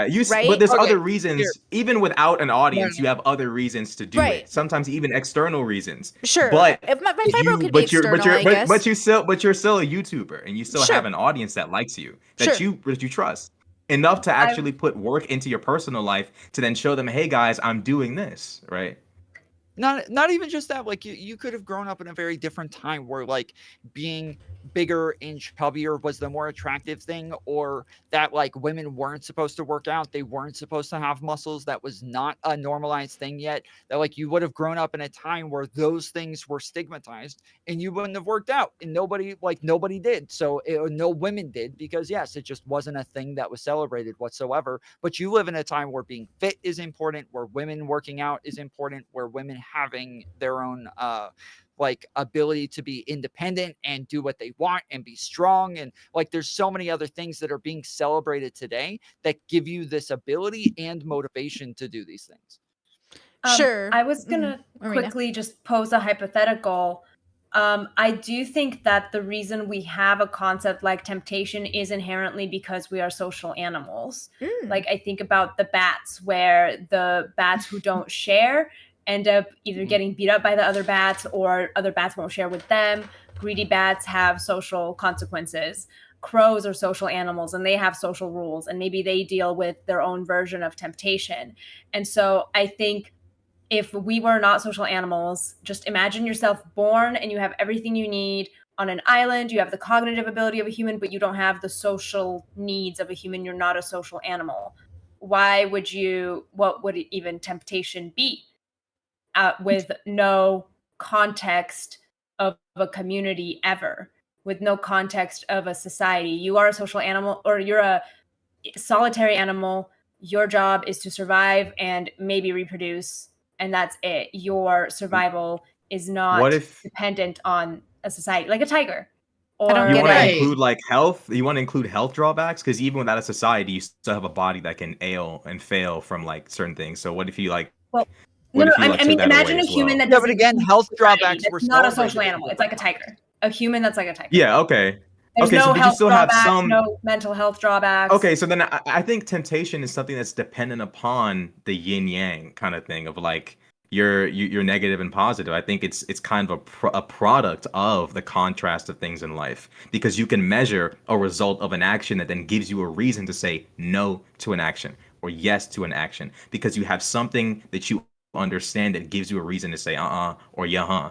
I feel like temptation only exists as a result of these ability, like all these decisions, the ability to make them and the ability to measure the consequences of them. That gives you a reason to say, maybe I'll do this, maybe I won't, or maybe I'll do it at a different time, or you know. I don't But get I it guess, though. like, Well, go ahead. Does a Arena. tiger have the temptation to like not go on a hunt today? You Well, know, Possibly. 'Cause it's I mean, feeling- maybe I guess like I'm thinking tigers, that maybe animals you know? do have like their own social hierarchies, right? Like we talked about that briefly earlier on today. And I see that in my cats, which I know are domesticated animals, of course. But there's this one video I have that is like one of my favorite videos ever, because I have a cat tree in my living room, and one of my cats was sleeping in the cat tree. And the other cat obviously was tempted to take a nap in the same spot because it was like the best sunny spot. And so their animal brain and like all of their instincts tell them, I want to lay in the sun. But you could see, and this video is hilarious, he's actually like wanting to approach the spot and like kick his brother out of it. But like he keeps stopping and hesitating because he knows that like in the social construct of the family that it's not polite and nice to swat someone in the face and take their napping spot. So he's literally like, he's got his paw in the air and he's trying, like he's wrestling with this temptation in real time, and he ultimately gives into it and he does take over the spot. But it's really interesting to see his brain work in a way, and maybe I'm just totally projecting here, but it really seems as if he's fighting this temptation to lay in the sunny spot with the social values that he's been taught to not beat up his brother. Right, but that species of cats, the Felis domesticus, they are colony animals, so they're not solitary. Right. So they're not Right, purely so solitary. that's- So I'm saying, imagine if humans were purely solitary and there were no social consequences Without any yeah. What Any would I social think it's still temptation? It's still inclination. relational, because it's even That's if it's what- not a matter of Okay. relationships between people, it's relation between me, the subject, and my arena. You know, it's the relationship. That's like where it comes from. So even So if it's what would just the me- temptation look like, I guess, is what I'm saying. Like, what sorts of things would we be tempted by, and then battling that temptation in that situation where a human is a solitary animal, doesn't need to socialize, and that's it. There wouldn't be many temptations then, would there? I be? don't think 'Cause there so would be much of- many. I think Yeah, so many of our temptations are dependent upon us being a cooperative species that can build and create stuff like sour cream donuts and bullshit like that. I don't get that this can at compel all. you. I'm so do you mean? confused. Because like it's like I mean, Break it down. well, the idea is like, would you do it if the idea is like I don't decide if something is right or wrong based off other people's judgment of me. I decide if it's right or wrong because I'm judging myself. And then because that's how you come up with your values. It's not about other people. It's about you. It doesn't matter if other people would approve of you. If everyone jumped off a cliff, would you jump off a cliff too? No, you decide what's valuable to you. What is your but temptation? you would though. You would jump off a cliff. Do No. you know how many like go back to like the what is it? Like the days where we had knights and they're all running into war together knowing they're all But about that's the to bubbles. die, That's but what they my did it theory because is of on the this bubbles. idea. My Yes, theory exactly. is That's what that I'm saying is right. the idea is honor. And so because of honor, they're all ready to go run and jump off the Right. cliff But together. I think with because enough that's the thing that's introspection, you important. fight that desire because you are more than your tribe. You are more than the bubbles. You are more than if you want to be. You don't have to be. But I'm saying that's the know- journey of the levels, right? Mm-hmm. I But kind so of much wonder of if your- it's like a sensory thing. Like I think some people have much more of like that kind of an existence, and other people have a much more like awareness of the social, and as far as like their Yeah. decisions and their choices.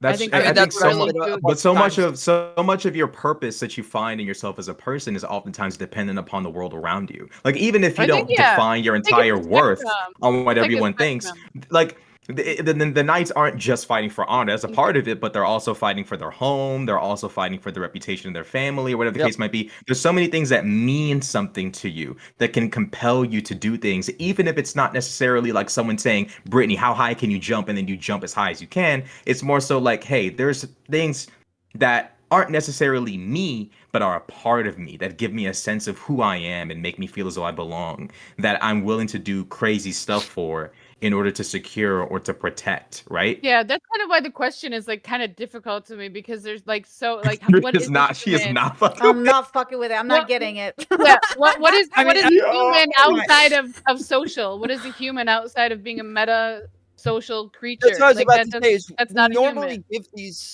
give these things like in almost a dichotomy, and it doesn't really exist in a dichotomy. But we normally give the nature nurture dichotomy for this reason, because we're saying it is your biological fighting against your social. And Brittany and I have had this argument dozens of times at this point, where she talks about like introspection, getting you to the point where like you understand yourself and you understand that you are doing things for yourself, where I'm always like, nah, you get to the point where your ego's gone, you don't care about yourself, and you're doing things for everybody else around you, and you understand that all of your actions affect everybody around you, and that if everybody got to the point where all they're doing is just stuff for everybody around them, then that is what gives you like the best life and the most fulfillment and the things that'll make you feel like the best. Because yes, most people's fulfillment is dependent on other people around them. A mother's like fulfillment is like, doing the kids' laundry and cleaning up their rooms and taking them to school and seeing them prosper and seeing them do well. And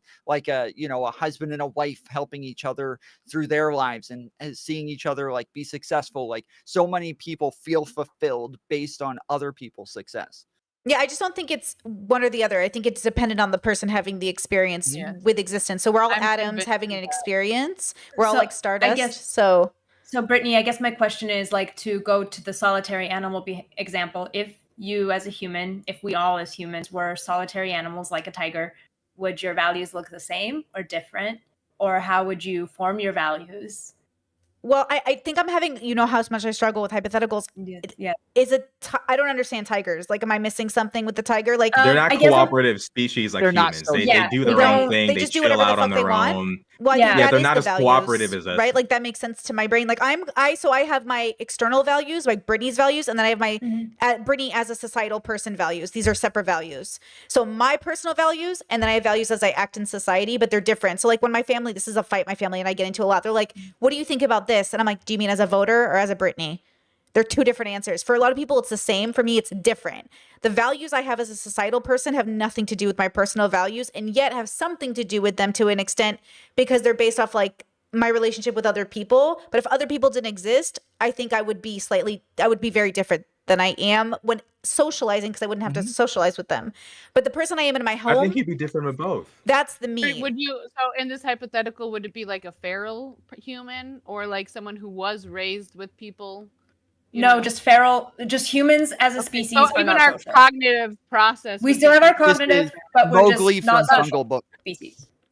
Our We values wouldn't to be have- so we different wouldn't have our because it's cognitive just. without. But our they would still be social. values. Our It'd be the same cognitive- idea. Like at the end of the let's day, for hypothetical sake, let's just take Irina's hypothetical and just say, okay, 2024 human being. Let's say there's 500,000 humans on the planet. We're all like chilling, doing our own thing.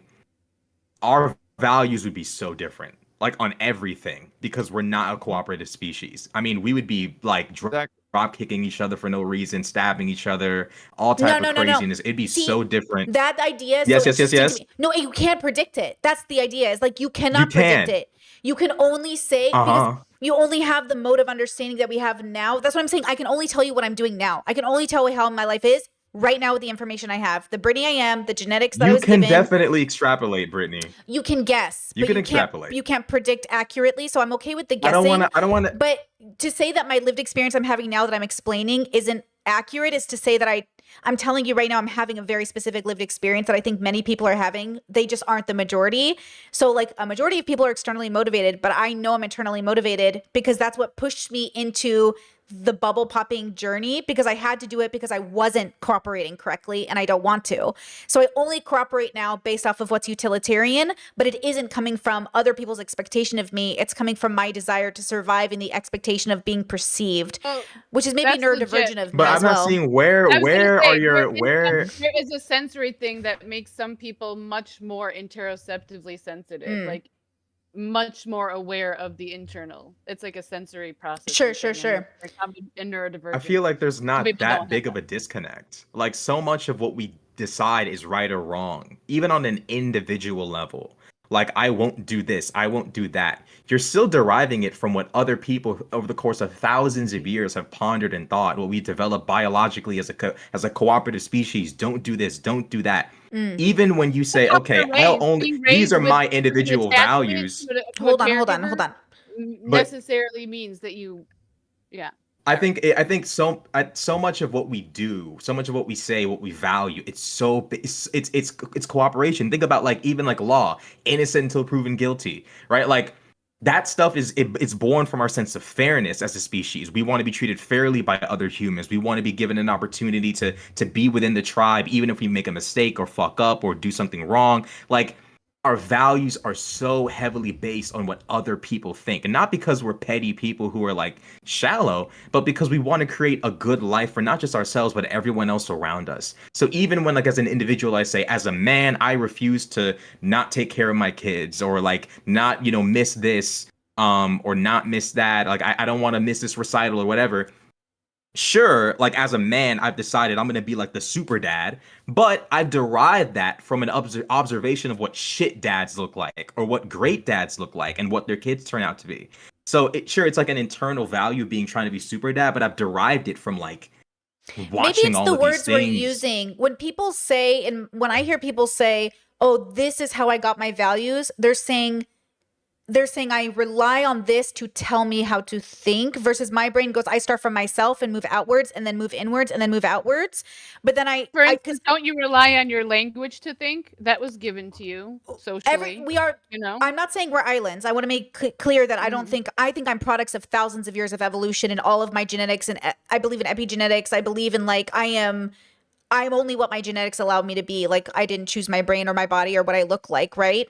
The only thing I can do with the tools I've been given is make decisions about understanding how my brain works. And my brain seems to be very satisfied with being alone, being very comfortable, like being internally motivated. When people sit there and they go, no, Brittany, this isn't right. I go, that's your values. This is my values. And even though my tribe, I know I'm not a community person. I know I'm not a tribe person, because when my even my inner circle tribe has conflict with me, I stand on my values.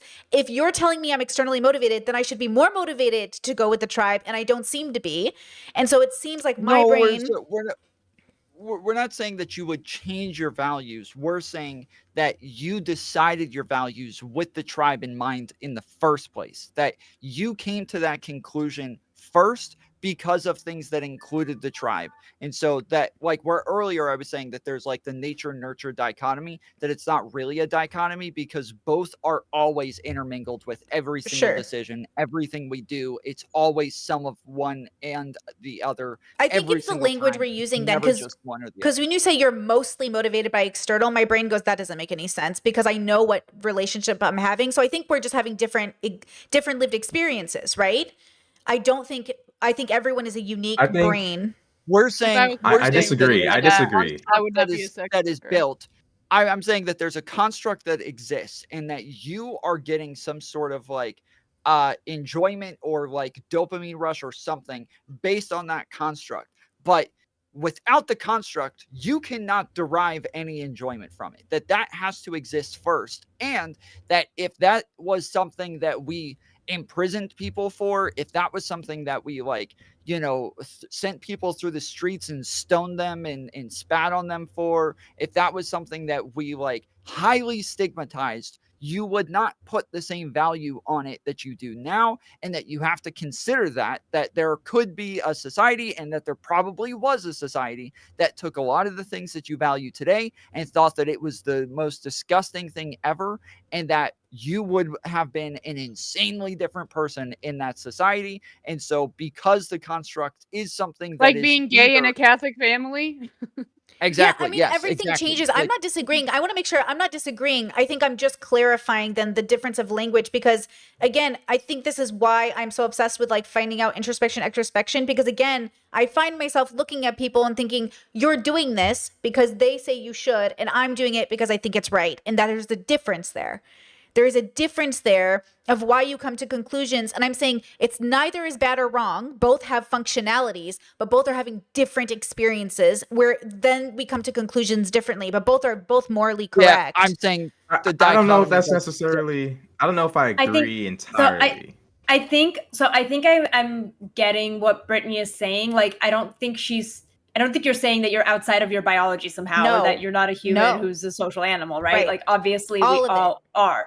But there are people who, for example, have more of like, I guess, a desire to, for example, be popular or be liked in Sure. school. Like, you see the difference in those kids, They're more right? socially Kids who like oriented, yeah. crave something in a different social outside of what they need, like physically, right? Like, obviously, hopefully they have good parents that are taking care of them at home, blah blah blah. But there's like people who have like a certain draw to a certain kind of social interaction that, or social approval and social validation, that others don't, right? And Right. so I do think that there is that difference. That being said, obviously, I think that our values and temptations and everything that we do is influenced by how we socialize, just because of the type of animals that we are. Right. There have been like cases of like feral humans which turn out like, I think, it's unhealthy for them. It's Trump not good voters. for Sure, them. sure, sure. Yeah. So like it's yeah. So I think what Brittany's saying is that she doesn't have a draw necessarily to seek validation from certain groups the same way that other people might. Like, she's not motivated She's by explored that. her own like relationship with that value. Yeah. Like, Right, okay, I right. know that other people Like- want me to do this, but how do I feel about how they Yes. want me to do this? Right. And Yes. how much value do I put in that? I get what she's saying. Yeah, but we are I do- always yeah. a product of our everything. So Yeah. I think I just want to say this out loud. I don't think it's unique that we're social. I think it's like saying, are you impacted by how much oxygen is in your house? Yes. In the same way you're impacted by social. I think we're putting too much emphasis on the social as if it's unique to anything else that we're dealing with as people. Everything that I come into into relationship with is going to impact me. And I'm going to derive my information based off of that environment, whether it's human or plant. I think I put the stake Yeah, in but both. I think that it's the idea that like we believe a lot of times that we have a lot more agency than we actually do, and that like actually giving credit to like all of the other things that happen around us in the meantime. Like, lots of times I'll look back to like when I was a kid and think, what blonde girl was it that made me like into blonde chicks? Or like, what was it like looking at the Fonz on TV that made me think that like the bad guy was like cool, and that was like a thing to strive for, that made me like value this in some way, to where I'm much older now, yet that has like manifested and grown inside of my head in a way that's like a very different from others, to where I am always kind of like off on the edge and not like right with the group. I'm like kind of like between them and like getting ready to jump off the cliff. Like I'm, it's I always wonder like what are the things that kind of influenced me in the ways that that make me value things the way that I do today. Wait, that's interesting. You say, so I would have worded as, why do I like blonde girls? And what happened in my life that I need to deconstruct and get out of my memory so I can actually decide if I like was blonde gonna girls? Bring up deconstruction. Exactly. Yeah, because I deconstruct everything, and it sounds like I wouldn't say the blonde girl did anything. I would say I had a relationship with the blonde girl, and I formed an attachment that I can deconstruct and get rid of, and recontextualize my existence. So that's, I think you can deconstruct, to a Well, certain point. that's kind of the hope, right? If you want to, but you don't have to. I don't understand. What do you Hmm. mean? You can deconstruct your Like psyche, attraction. like why, why you do the things, what influences you. Yeah. Yeah, sure. I mean, part of what I'm talking about, of course. Yeah, like Yeah. people give us opportunities. Not people. Life And I gives us think that you have opportunity to know more ourselves. agency, more individual agency, the more that you do deconstruct Right. your social I agree with that. influences. Right, I agree with that, including those intrusive thoughts. Like if I don't. Sorry, go ahead. I was gonna say I don't agree. I think that like deconstructing one thing is only going to lead you to some other sort of like outcome that was also influenced by something else, and that like you So you can cannot deconstruct ever everything. But that something else you has a can relationship. deconstruct it. But I'm saying that you can like it's like what are they called? Like Russian eggs or what are they Roulette. called? Right. Doll. Yeah, the Russian Yeah, nesting for, like, dolls. Yeah. The dolls, yeah, yeah. exactly. Yeah. Where Yeah. you're opening up one, but you've just got another one inside of that. Mhm. Like deconstructing whether Yeah. And then you do it It to is. why I like blondes doesn't like Yeah. lead me anywhere different than just No, no, no. some There other is That's- a kind of never-ending fount of Mm. intelligibility to And humanity. so every I time agree. you have a Russian doll, you have a different perception. So people, I take Right. one. I never stop undoing the Russian dolls. A lot of people stop. My whole life is predicated on never stopping. I don't care how many Russian dolls there are. If there's an infinity, I will experience the infinity of them. Lots of people take out 5 and go, okay, I'm done. I go, cool. And that's where you ended on like your journey of introspection. But I say there's never not an opportunity to be introspective, extrospective. I will take all the Russian dolls. Give them all to me forever. May I die taking them. That's how I think of like deconstruction. I always say it's a spider web and you're delicately pulling it apart and following each thread. That's why I'll never be bored for the rest of my life. There is too much to ponder. Yeah, I wonder if that's what Socrates was talking about when he said, like, that he didn't know anything. Like, he Right. knew so much that he could see the pattern and he could see, like, oh, this is never ending. I can never know it all. I Exactly. know nothing. Right. Exactly. And temptation is another way of knowing. That's another example. Like in my 20s, I thought my intrusive thoughts were me. And now in my 30s, I'm just like, I see them float by and I'm like, look at that. That has nothing to do with the me that is me. Those are like old remnants, like old dust, like spots you see in your eye that have nothing to do with the you. They're just something that's like, so it's kind of interesting when you have these different relationships. And again, no one needs to go on a particular journey. It's just like any good anime story, you got to follow that what is your story is going to be your story. And so it's not my job, but Isn't it like even where I guess we could even look at like where the two of us look at these things in when we're talking about introspecting, we're almost on like opposite ends of a spectrum where even those could probably deconstructed to where there's like some sort of like more even medium between the two that makes more sense, that is like trying to get what it is out of life that is best for you and get the most fulfillment while also doing the most possible for the people around you in being like a good influence on them, being somebody that's supportive of other people and making sure that like you are somebody that is also helping others strive in their lives as well, and that even us going to opposite ends of those spectrums are probably going to be influenced by those by those same things. What is that, like trade-off maxing? I mean, ultimately, like we are not an us and then we are a we. Like we're all just we're all just like little atoms bumping up against each other. So like I can't exist without knowing that I will impact others and others can exist without impacting me. But then that internal experience you're having when you're like alone or when you're even in a crowd of people, but you are internally in your mind, and maybe people don't have an internal monologue like I do, right? So I see images, I see smells, like I can smell things from my own brain. Like I'm having a very specific versus like people in my life have aphantasia or like other people don't have. So talk about a different lived experience.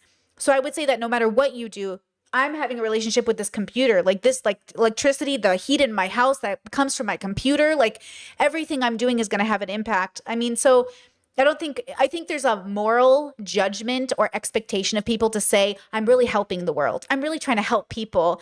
And I'm trying to say like, I don't need to brag about helping people. It's already in my values, but you don't need to like give me a statue because I helped some old lady who tripped. Like I didn't have a choice. Going back to the beginning of this conversation, I don't have a choice when I'm good to people.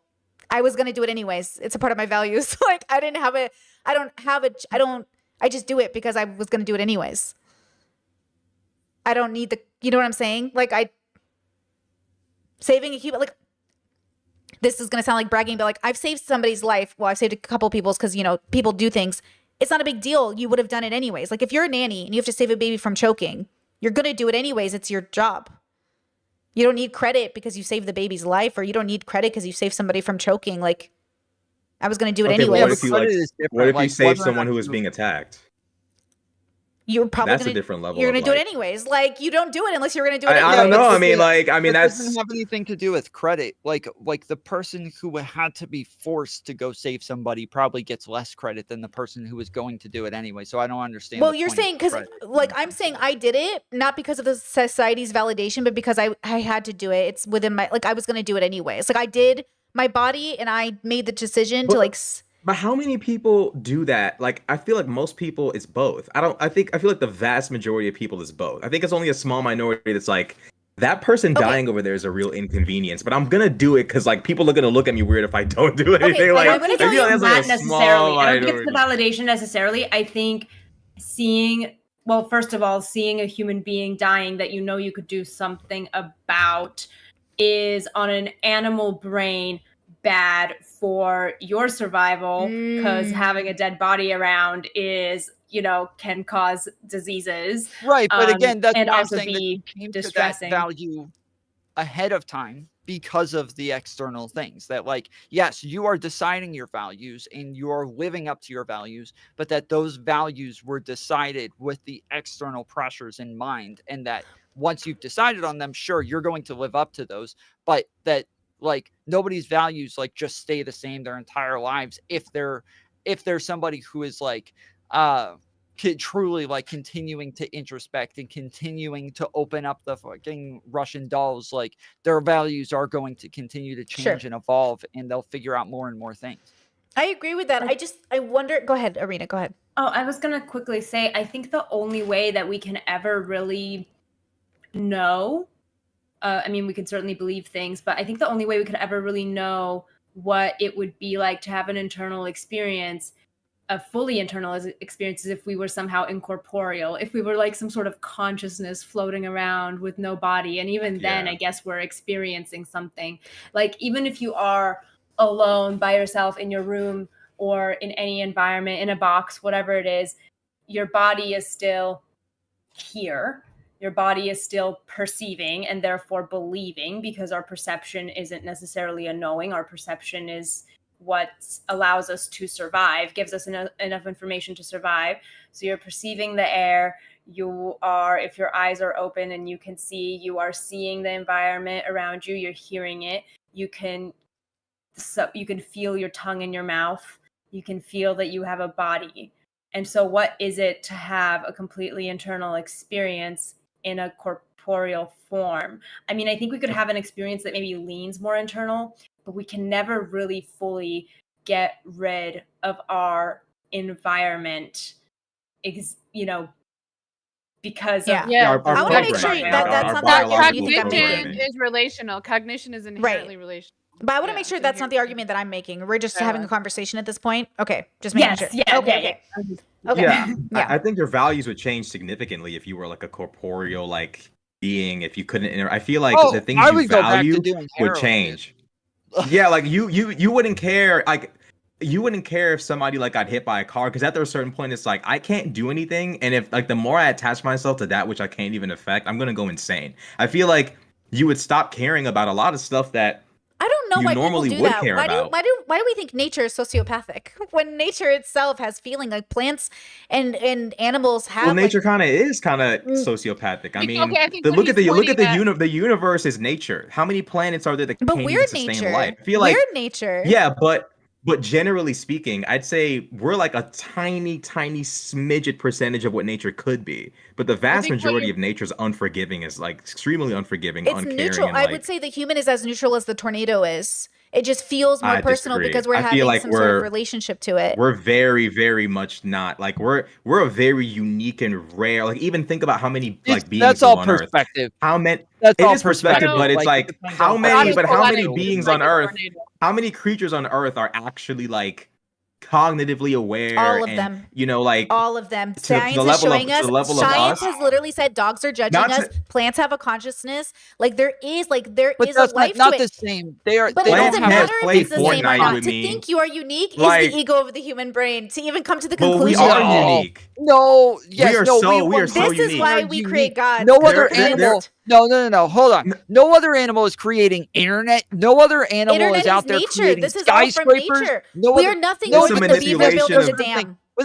But that's why we're saying is that we've gotten to a point where we are more aware than other animals, to where we can The type of study other animal that animals. can- we have that science. can end We have all math, animals. we have measurements. Yeah, but that yes, doesn't. we But are to the say ones that we are who great, control we are every just- other animal. we are like the beaver building the dam. Building a computer is like the beaver taking advantage of the I'd- trees. There's I'd no say we are special greater sauce. We're though, just because building a like dam. Greater We're compared to affecting what? global warming. Greater have you compared ever to watched what? like have We you have ever watched like larger Animal cognitive Planet life and you've seen zones like But than why others. are we the way putting animals- the judgment on the the way betterness? Where does that come animals- from?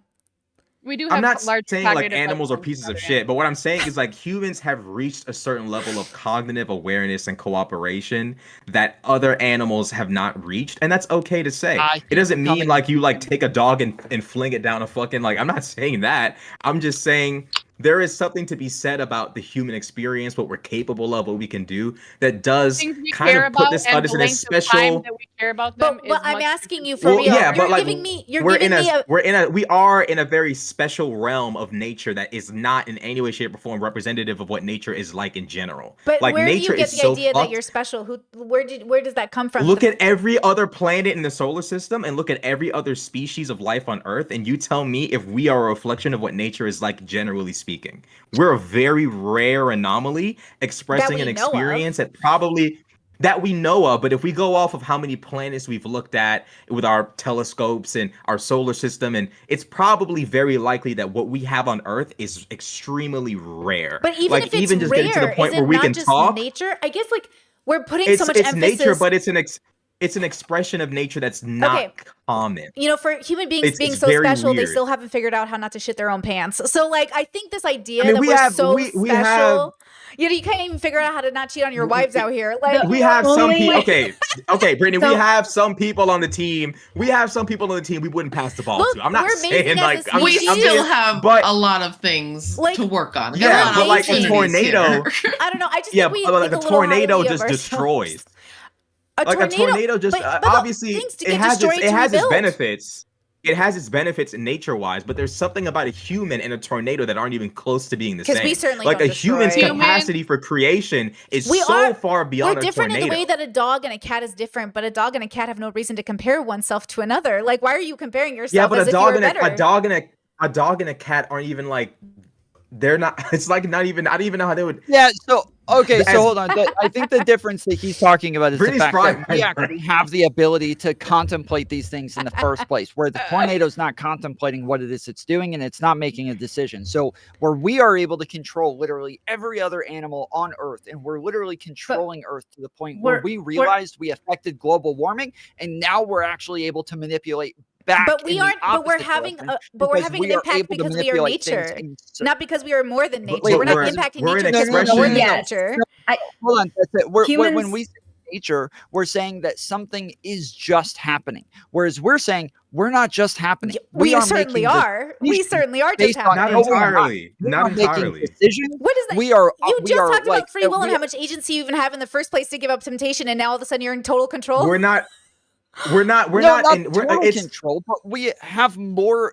We have more agency than any other animal out there. But No other dogs animal still is have like agency. looking Cats at. still have agency. No other It's just- animal is looking at like I'm what wi- do you call it? Endangered species and stuff, and being We like, don't know oh that. no, We we're don't not know gonna that, allow the considering that eagles an to they orangutan die. probably was don't. just- They probably don't. But we don't know that. They just caught an orangutan actually building ointment from medicine, like in the forest, right? So like animals are just these animals are us animals, but we're having Not different comparable. experiences. Is what I'm trying to say. You're making it sound like we aren't just nature, unless you believe God put us here. Or We something. took over the whole We're, fucking we're, world. we're But not we just come nature. from nature bro. itself. We come from nature. We are Yeah, nature. but we have Yes. become something that is I almost just observing. We outside are of nature. observing You think we're nature. outside of nature? We're- On some level, we kind of are because we're told you observers of that? nature, manipulators think- of nature. We are Yes, though, we are Brittany. saying We we literally have to get observe involved above and nature. manipulate nature. We have become almost observers of it. We've almost become that's halfway separate. hard In a way, we disagree. have. Hard 100%. disagree.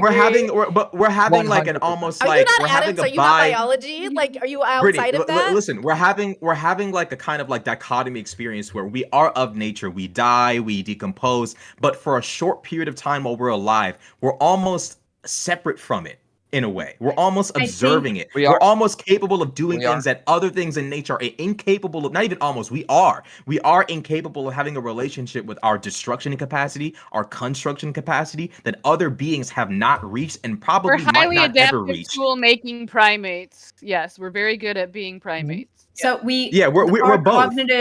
Our cognition was evolved because of our survival. This is the way we survive. Mhm. It's not because we are making a decision outside of nature. It is our nature to be cognitive. It is our nature to be observant. It is our, Wait, we're but We're atoms that's sort of observing atoms. excelling at That is the point, the though, is that things we are that are he's human saying- nature. Yes, he's But saying that every we are species- natural. We happen naturally, but we got to a point where naturally we evolved above every other thing. And this is like the argument from people who are vegans, is that they say, well, we shouldn't eat other animals because we have been able to rise above that and create moral systems to where we're capable of knowing it's wrong, while no other like predator sits there and actually contemplates whether it's wrong to eat a cow, yet we're capable of doing that because we've evolved that ability to contemplate. But what it, about and suicidal therefore we animals? should- What about we should animals that make a mourn their better dead? What decision. about animals that show reverence? What about animals that like Yeah, just not that's comparable. that doesn't It's just change not the fact that we're having a different experience. It from different those doesn't mean animals. It's not outside of even close. nature. All But species have we different are experiences. we're having an almost Actually, why don't we just go outside to the of nature pro here, the one who's relationship. actually educated in biology? All species have different experiences. There's shrimp that can see light spectrums beyond what we can see and is having a whole different perception, and that is special in its own right. And I think what we value cognition because we evolved to use cognition to survive. We evolved to control our environment to benefit our survival. And every But at other the- environment. And well, I mean, we aren't really controlling space quite yet, But we have the I do capacity think- to. well, we'll see. But I do think that if we do have the capacity to, I don't think that we are the only life that would evolve that way because of how large the universe is.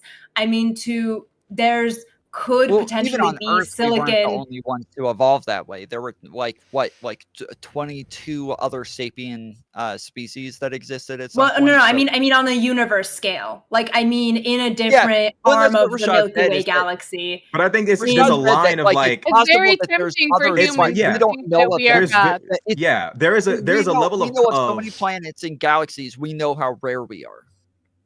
yeah, there's a level of cognitive ability that we've reached. I'm sure there's another species out there that's reached it, but this ability almost separates us from nature to an extent. I When think we it's have a part relationship. of nature. I think it's Part of the universe. It's the part universe of, is but part of it's nature. but there is this undeniable like experience where we're almost separate, but we're almost like it's almost like you are. It's almost like it's like gravity. Like you're an object being pulled towards something bigger and more powerful than you. It's pulling you, but you're still separate from it in a way. But you're connected to it. Like you're on Earth, but you could easily be outside of Earth. Like, does that make sense? Like, is your ability you to have this interact with ability- something being outside of it? Like, how do we control space? What Like, I'm we're saying just is like your interacting with ability, it. Another your animal? ability to like. Name Go another ahead. animal who could destroy the planet right now. With one touch of a button, they could destroy the entire I don't planet. understand No why other you think animal that has matters. not What only- does that matter? Because we're talking about control. We're talking about the ability to see outside of ourselves and the ability why to we're observe unique as things in a way Nobody- that okay, nothing I else. wanna make it Yes, clear. makes us I'm- unique. I'm It making makes it us, like, clear. so different. Uniqueness in nature exists. We are part of that nature. We do not exist outside of nature. I We think do on some extent. I think about that George Carlin skit though, where we talk about how we're destroying the planet. The planet will be okay. We'll be dead. We'll be dead. The animals Yeah, will be dead. we'll We can push a destroy button and destroy ourselves The and life most on the life. planet. Right. Yeah. The Earth will be fine. It will be Right. fine. If we made plastic for the earth has plastic on it now. Oh well, it's gonna deal. We are killing ourselves at the end of the day and some other animals, but there have been other large extinction events that happened because of, other species and how they interact, and because of climate events and whatever. So us causing a large extinction event, I mean, that's just par for the course. I mean, We are just No, the no, no, asteroid. that's not. you know? Yeah, but That's not the point.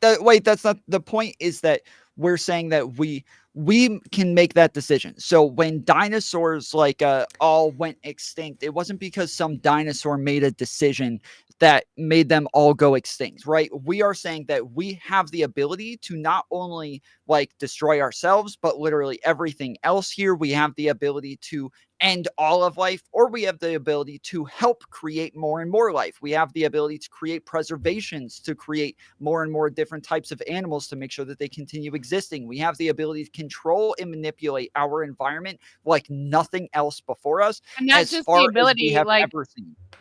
we have the capacity to care about that kind of stuff. Capacity is Mhm. different than Right. ability, which is different from because you're implying because okay, and this is maybe just because it correlates with my work so much, but this is what was so a big realization for me, where I was like, we can't do this. We think we can do it because we imagine and fantasize about it, but as a species we haven't done it, which means we can't force things to happen outside of its nature. So the way the world is perfect because it's where nature has brought us. This idea that we don't have to have nukes, well, obviously not. The idea that we don't have to go to war, well, obviously not. The idea that we don't have to massacre Palestinians, well, apparently not. Apparently, we don't have control over these things. Otherwise, we wouldn't be cheating. We wouldn't be raping. We wouldn't be doing these things. So the idea of control is an illusion of your nature, because your nature has given you this ability to think that this little choice you think you made today to drink water was Wait, significant but those enough. are all decisions. They're Those are all decisions decisions. I was based about off to your say. nature, in the You same way a dog chooses to piss where it Projecting your pisses. value. But it's within your nature to make the illusion of the decision, which is still a decision the same way the dog chooses to pee where it wants to pee. But it is still a part of the nature that is the person. So we, within our nature, within our ability to Where in our DNA does it give us the ability to run wires under the ground from one country to another so that we can continue to communicate with each other? What part of our DNA makes cell phones? well, okay, I could be that's not- wrong on that's not this, a thing. and maybe Arena could better explain it. But even reading Robert Sapolsky's work or reading the work, I mean, it shows that it comes through those millions of years of evolution. These are tools, and we're using nature itself to create Correct. tools.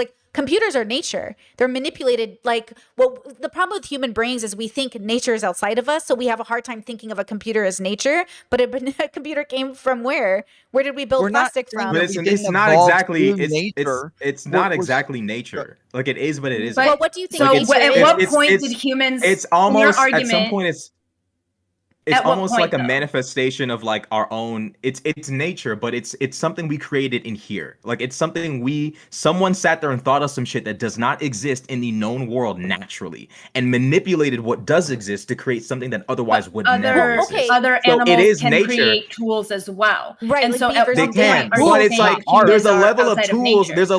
There's a level of tools that goes beyond a spear Yeah, or but it any took us sort a 100,000 dam. years to get here. It didn't. We didn't. Right, but appear it making doesn't change the computers. We're fact not that we've denying evolution. I'm not saying we're not a part of nature. I'm saying we've reached a point where we're almost, in a way, observant of it. Almost as if you were I hate to use this word, so forgive me for using this word, but God looking on Earth. You're not literally God. Where do you but think you're- we've you're reached that point? separate Because I think enough. humans have always thought that about themselves because we have a high capacity for self-deception, I think and because we prioritize our own species. We have to think we're the best so that we protect each other and so that we value each other. I don't say the But, best. at I don't what say point the are best. we- at I what don't have point a are we literal. God? I'm not literally beefing with dogs where I'm you do know we're better than you. I'm not Yeah, I literally know talking to that. and I'm not with an active beef with animals. But what I'm Yeah. saying is there's an understanding of what a human being is capable of and our relationship with what we're capable of, our relationship with what exists on Earth, our ability to Creative life look now. at rocks and stones and minerals and create something that could never exist in nature otherwise. That is a relationship that almost separates you from nature to some extent, where you're participating in it, you're subject to it, you are of it, but your relationship with it in a weird way is almost separate. And I feel in a way, it should be embraced. I think that's actually a cool thing, more so than like, I don't think it's arrogant. I don't want to look at it from an arrogant perspective, but it's almost a really nice thing to be able to say, I, as a product of nature, am observing nature. I can compete with nature. I can fight with nature. I can manipulate nature. I'm not just a subject of it. I'm also I can make it like do my bidding. That is a completely different relationship with nature that even like monkeys making oils with like plants can't even understand. No, Like no, no, Just we no. because almost we can are in a manipulate way. parts of nature doesn't mean that we can make it do our bidding, though. That's Well, that's a that pretty is big You're having a literally making relationship nature with do our it. We bidding. But are like the able beaver to, creates though. a dam out of trees. Like the beaver's just using the tools. We're all in symbiosis with nature because we are nature. We But- can't but But escape not- the it. beaver, that's just one And- aspect This is of being, that's just one aspect of it. The beaver can manipulate the wood to make a dam, but that beaver, like, its observation of the world is not even close to what a human is I thinking. would say it like it's this. it's Yes, there's Everything not. you're saying How is about valid, this? and Think this is about a it part like of this. your nature to come to this conclusion. There's not a single animal. There's not a thing that an animal can do outside of like what she brought up earlier. It's like there actually no, we can do that too. There's not a single thing that an animal can do that we cannot do ourselves, and there's tons and tons and tons of things that we can do that no other animal can do. So even when we're bringing up the fact that like butterflies can see other colors and other like things that we're not able to see, but we're able to create like different types of cameras that can pick up different sensitivities to see what it is that we're not able to see. We're able to So do that- science to figure out that they can see more than we can see.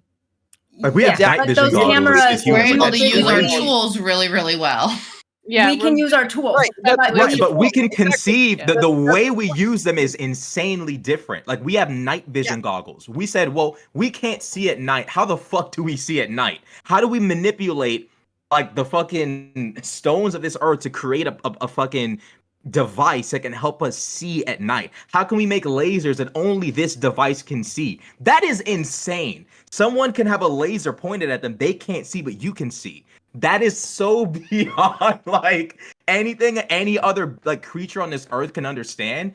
And I think that there's nothing wrong with saying, hey, we're having a relationship with nature that's almost separate. And I think that's actually cool. Like that's something we should not shy away from because it sounds arrogant, but almost embrace because it means that we can go above and beyond. We can do things for us But- as human beings and other species that nothing else on this earth can do. It almost kind of does The make point- us the big brother of earth in a way. This is the Right, one of yeah, the the point many I was trying to problems make is with that like we philosophy. can bring up that other animals can use tools. Of course, other animals can use tools, but there are so many tools that we can use that they will never use, and we can use any tool that they can, but they cannot use any tool that we can. And But not why only does that but mean any animal, we're outside of nature now, we can- though? well, because we can look at a monkey and we can know its limitations based on the tools that we've seen them use from one tribe to another. We know the limitations on those monkeys, but there are no limitations on the tools that we can use. There are none. The limitations don't exist. Well, we do have certain biological limitations, right? Unless we and okay, Sure. so I think if we are somehow able to, let's say, take what we call a consciousness and upload it onto a computer, I still think that that is within nature. And nature is what, and like, I don't think nature is like a being. I don't think it had an intent. I think we emerged. Our cognition emerged to, because that's what brought us to survive for these 100,000 years or more, maybe 150, something like that. But I just don't, I guess I'm not, for me, I don't see how that now makes it outside of nature, just because I think if something is outside of nature, then it's supernatural or metaphysical or something that like physically does not exist. We're not saying that. I think We're saying when we use words like sapien, what does that mean? Sapien is talking about like our wisdom, right? It's talking Mhm. about our cognition, our consciousness, our ability to do things like introspect, like our ability to have morals that we are able to manipulate and change, that we are able to go throughout like every society that it's ever exists throughout human history and look at how different one is from the other to the other to the other, because they all just socially constructed their environments to be completely different. And then those people turned out completely different, that we adapt totally differently and better than any other animal. That like there's just this endless that like our abilities are so endless that we literally went to outer space, breathed out there for days, and came back. Like that, yes, our abilities are just endless. There is nothing that can stop us. Like we can just do whatever we want. I think it's interesting too when we say us as if it's all human beings and not just like 1% of the population that's able to do these things. No, But exactly. we can only do But it because but of the that's point of it. cooperation of everyone else, though. In a way, That's- it's almost like that's the military. another- Like Well, even no, but even if that's you're like the part guy of with the the rifle, you can't do shit without the people feeding you, transporting you, building your equipment. Like it's a Distributed collective thing. Yeah, and like all of humanity, like the biggest geniuses in the world can't do shit unless there's a society that says, okay, you're a dork, but we fuck with you though. We about to give you the situation you need to get to where you need to go. It's that cooperative ability we have that allows the fucking 1% to do their thing. But I think we're all kind of, I hate to sound like a dork, we're all in this together. Like it is a team effort in a way. Like I think so. Well, that's part of why we're very exceptionally capable animals, is because we do work together and we're very good at like using tools, and so we use our teamwork as a tool. We're meta at everything, which is why we create very complicated substances like plastic. That's literally a result of our meta-ness, you know, like that's what we do. Put things in relationship with each other and But I use think them. Brittany made a good point though. Like our intrinsic nature is a big part of us, and that's kind of part of why we've reached these heights. Like warfare is like a really instinctive part of us. It's allowed us to innovate crazy things. Like the Romans had this like bridge they built onto a ship where they'd slam it down on another ship and turn a sea battle into a land battle. Like technology coming about as a result of our baser urges, spurring us on to do crazy shit. So in a way, like it is, like I said, it's a half and half. It's like we're having this almost like, in a way, kind of supernatural experience. Like I think at some point we're gonna be making humans in labs and shit. Like we're kind of having like this almost We already do. deity-like experience on a collective level where we're doing almost godly shit that other humans would like try to burn us we're already alive for. growing Like you guys are humans in demons. petri Like dishes now. yeah, But like we've not- I don't want, we haven't. Our self-deception is a feature. It's not a bug, and I feel like this conversation is like Yeah, that's what I'm saying. I Showing think that this to is me. this is where we were gonna go regardless, because of the way we evolved and because it aids our survival. It aids us to reproduce more if we can give people more access to reproduce, like IVF and other modes of reproduction. It also benefits us if we can do CRISPR and we can eliminate certain genetic abnormalities before a human being is born. I mean, there's people you can, with the right equipment and with the right knowledge, turn certain genes within an alive human on and off. I mean, there's research being done into this, but that's all within nature. We're operating with, so I guess Again, it's we're just a not disagreement denying on that we're semantics, outside of nature. really. I think because we're nature of. is Again, we're not saying substrate that of we're reality. outside of nature. We're saying that our consciousness is something that is consciousness is about awareness, right? We are so aware that we are capable of these things to where we are able to have not just words. Like that's already an amazing thing in and of itself, to where we're able to like write down entire sentences and like have alphabets and all of these different things, not just words, but tons and tons and tons of languages throughout our history, to where so many people have been able to create languages over and over and over, to where they're capable of communicating so many different things. And then on top of that, our consciousness not only what it gives us the ability to communicate things, but one of the things that makes us so special and so different is the fact that we are able to create social constructs that don't even exist. It's almost impossible to try to explain to another animal what currency is or what a business is. What is Walmart? Is it that building right there? No, it's not that building. Walmart is this massive thing that doesn't actually exist in any one place anywhere in the world. But we all know what Walmart is because we're sapiens. We have this cognitive ability to understand these things and interact with them in a very real way that makes it real to us. And like even the ideas of like gender and so many other things like race, like we are able to construct things that become very, very real to us. And to no other animal could it possibly be real. And that's what gives us the ability to do so many special things, is our categorization abilities. I just think I just don't know why you think that when that's maybe I've just read too many books or too many documentaries. I could name so many, like I'm not that smart, but damn, now I want to go to school so I can like reference these things. But like, haven't you seen the documentaries on monkeys and hierarchies and villages and how people ostracize for their coat color differences and like you're just not, it's just not relevant. Like I don't know how to explain this, but why aren't they creating the internet? Why aren't they creating skyscrapers? It doesn't matter. It doesn't take you outside of nature to create the internet.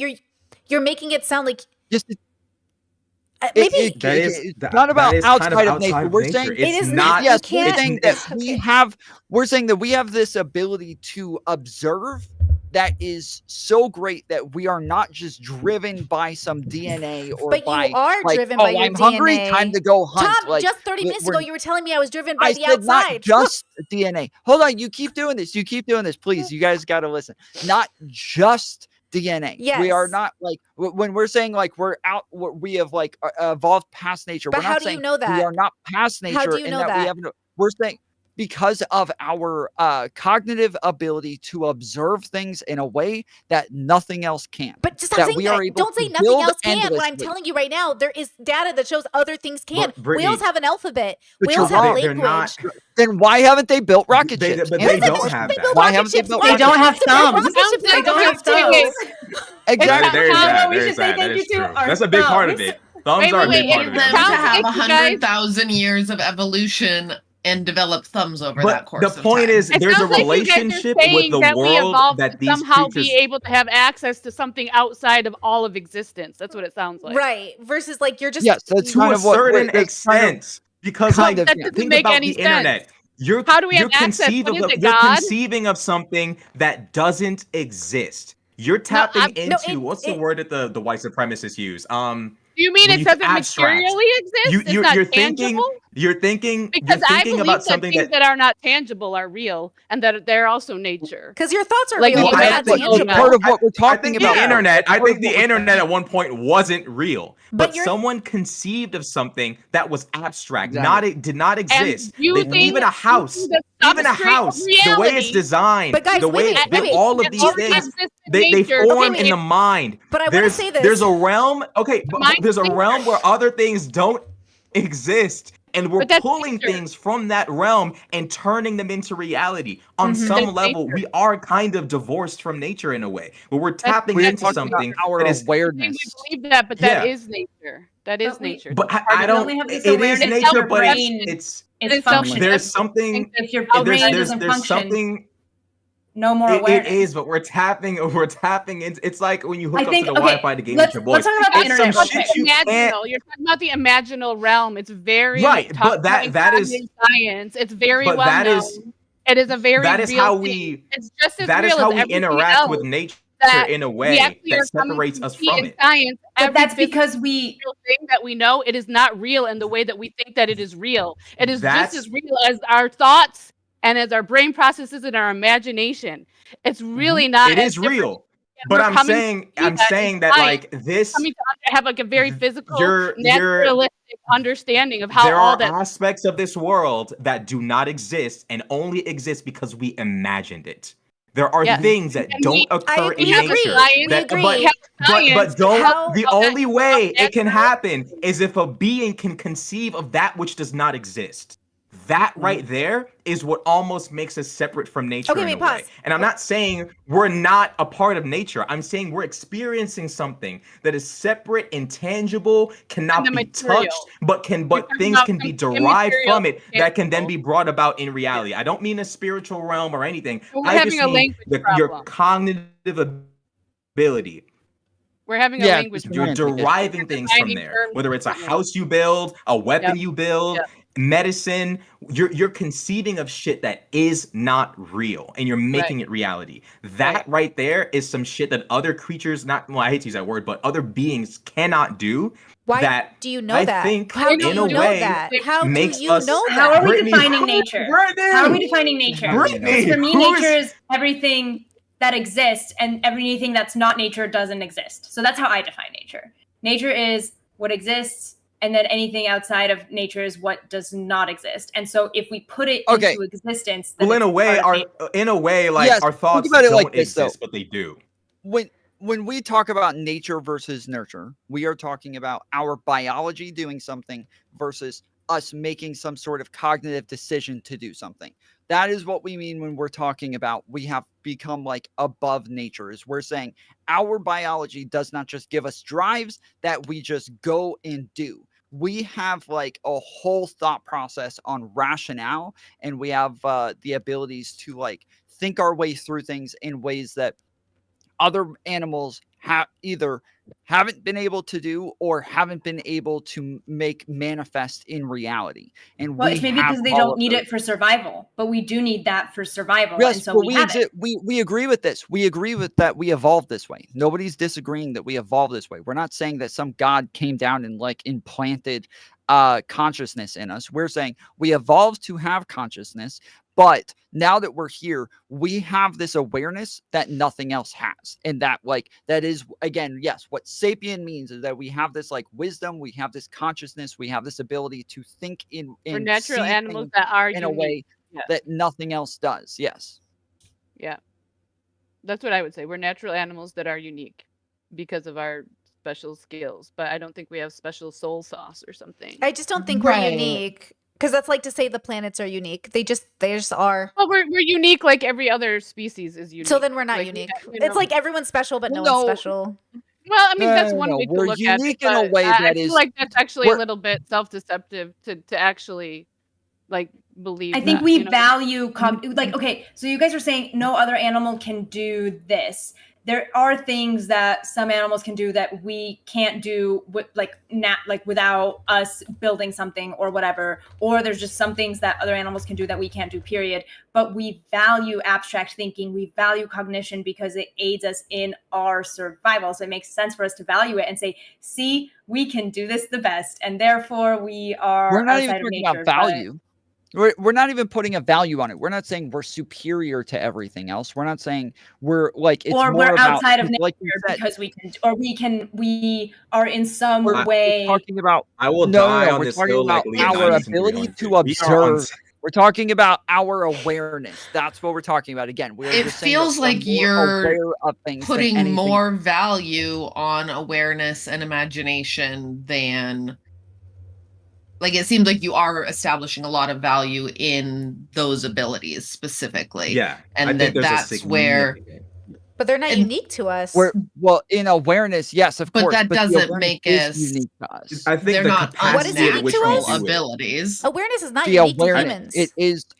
It's no, not, but the capacity at the- which we're the- doing it is the like amount unique of to us. awareness that To we our have knowledge, is from our 100% unique to us. Well, okay, I'm sure there's another From our species out there that's sensory doing what we're doing. understanding. Like I think this is I think this is I think the level of cognitive awareness we've reached is something like any species could hypothetically reach. I don't think we're tapping into like some special shit, like some like Super Saiyan shit. I think other species could probably reach it. But I think that where we're at is this unique relationship with the universe that is kind of like you're observing it. And in a way, observation is almost you're almost being separate from it. Like when you're watching a basketball game happen in front of you, you're in a way, like even if you're in the game, even as a participant, there's an awareness you have that almost makes you separate in a way. Like you're a player in the game, but you're still an individual player doing your own things, making your own shit happen in the game. You're in it, but you're in a way like you can affect how things change and how things occur in this individual way.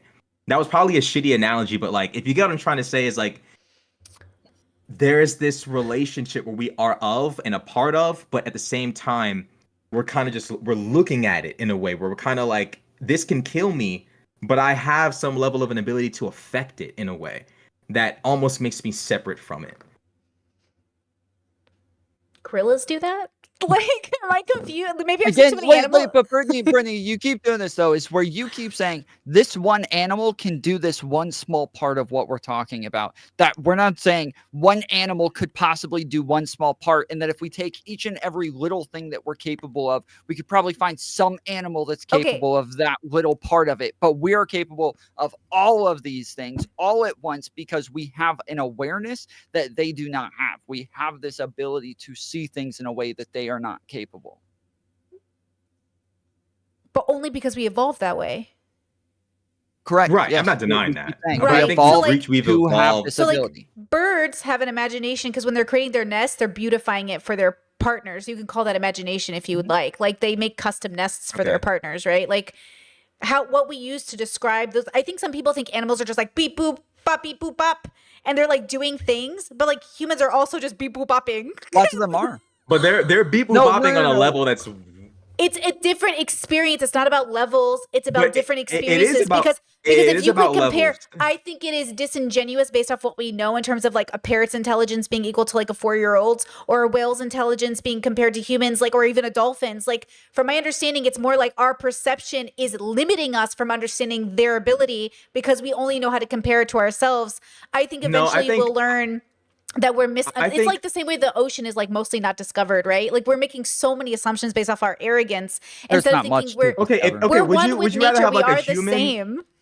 Would you rather a human beautify your house or a bird? Both can beautify, but which would you rather like hire Well, that's to like beautify asking, your does the house? gorilla want the bird to build its nest? Well, the bird can build a nest, so why don't you Because the want gorilla them to can't do fit it? into the What nest about the bird builds. what about the bird can fit into your house? Why do you want the human to do it but not the bird? Brittany? The bird Well, can because fucking toddle well, its now, way in there.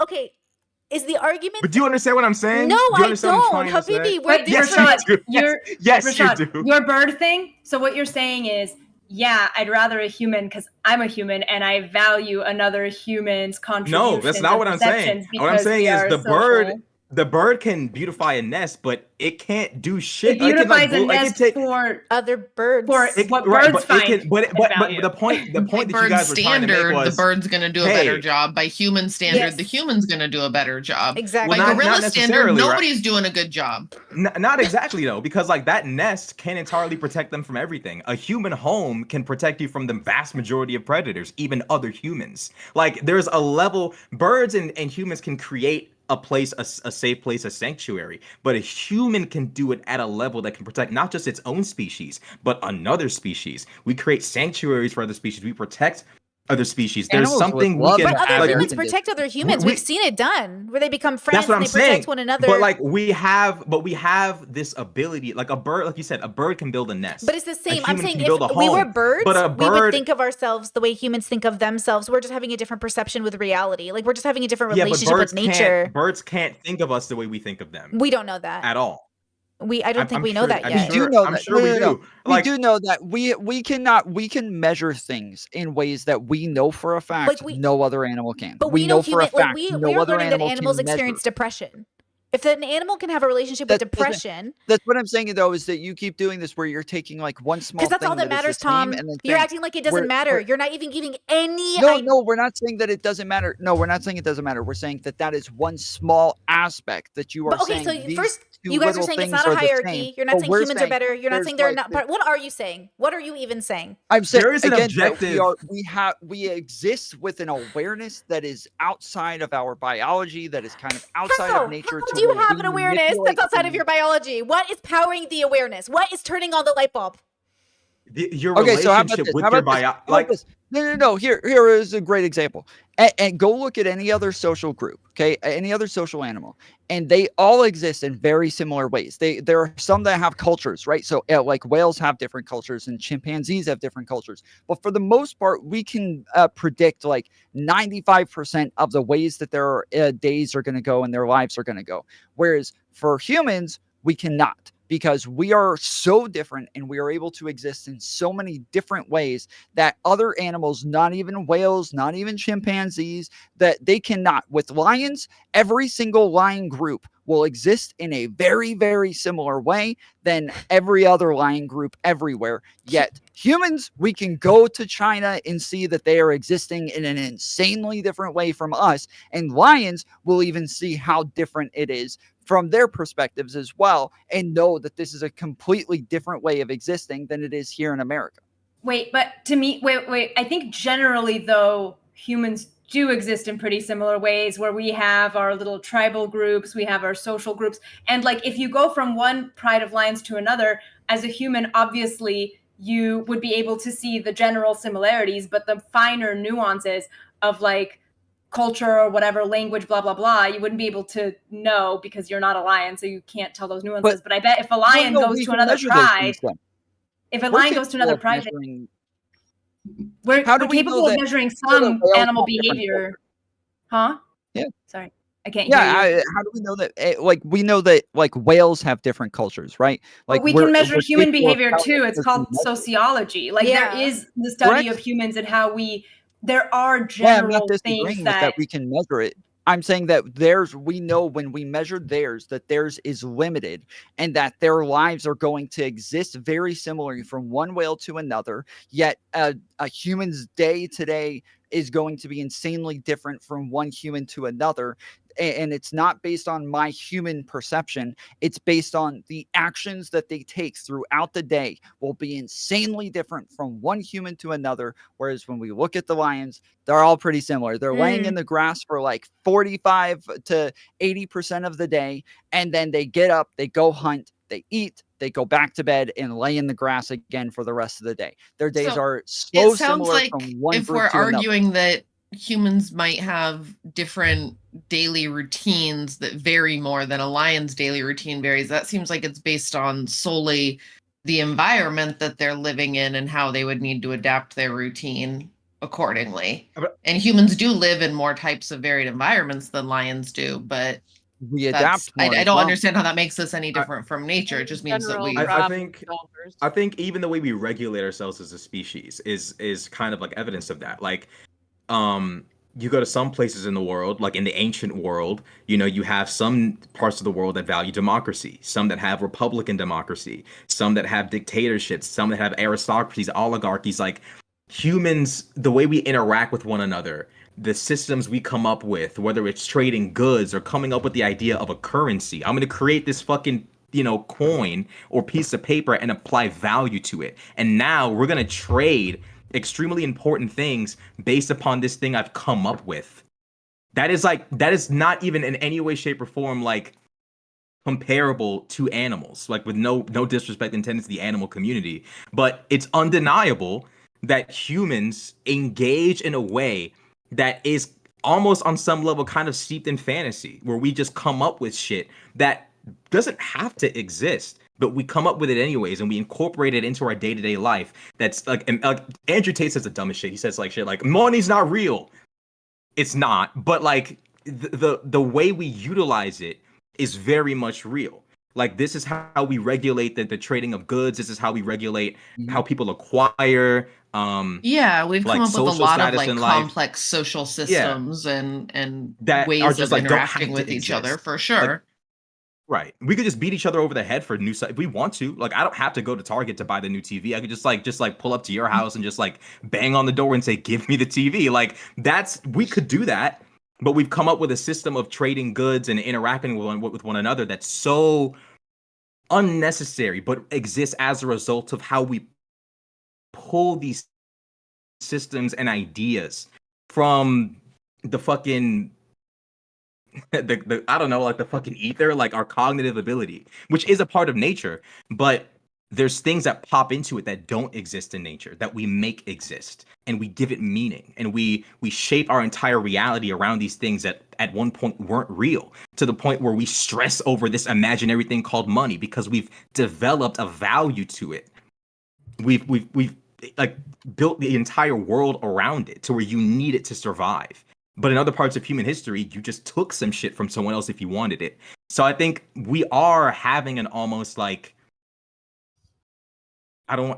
actually, now I'm gonna die. Okay, here's what I'm gonna say, halfway Ramashad. It sounds separate like from nature. you're talking about how we over time have, I mean, at least in my opinion, we have adapted in such a way that we are optimizing for more people to have a higher quality of life by our human standards. We're protected from the elements, we're protected from the wilderness, we're protected from each other.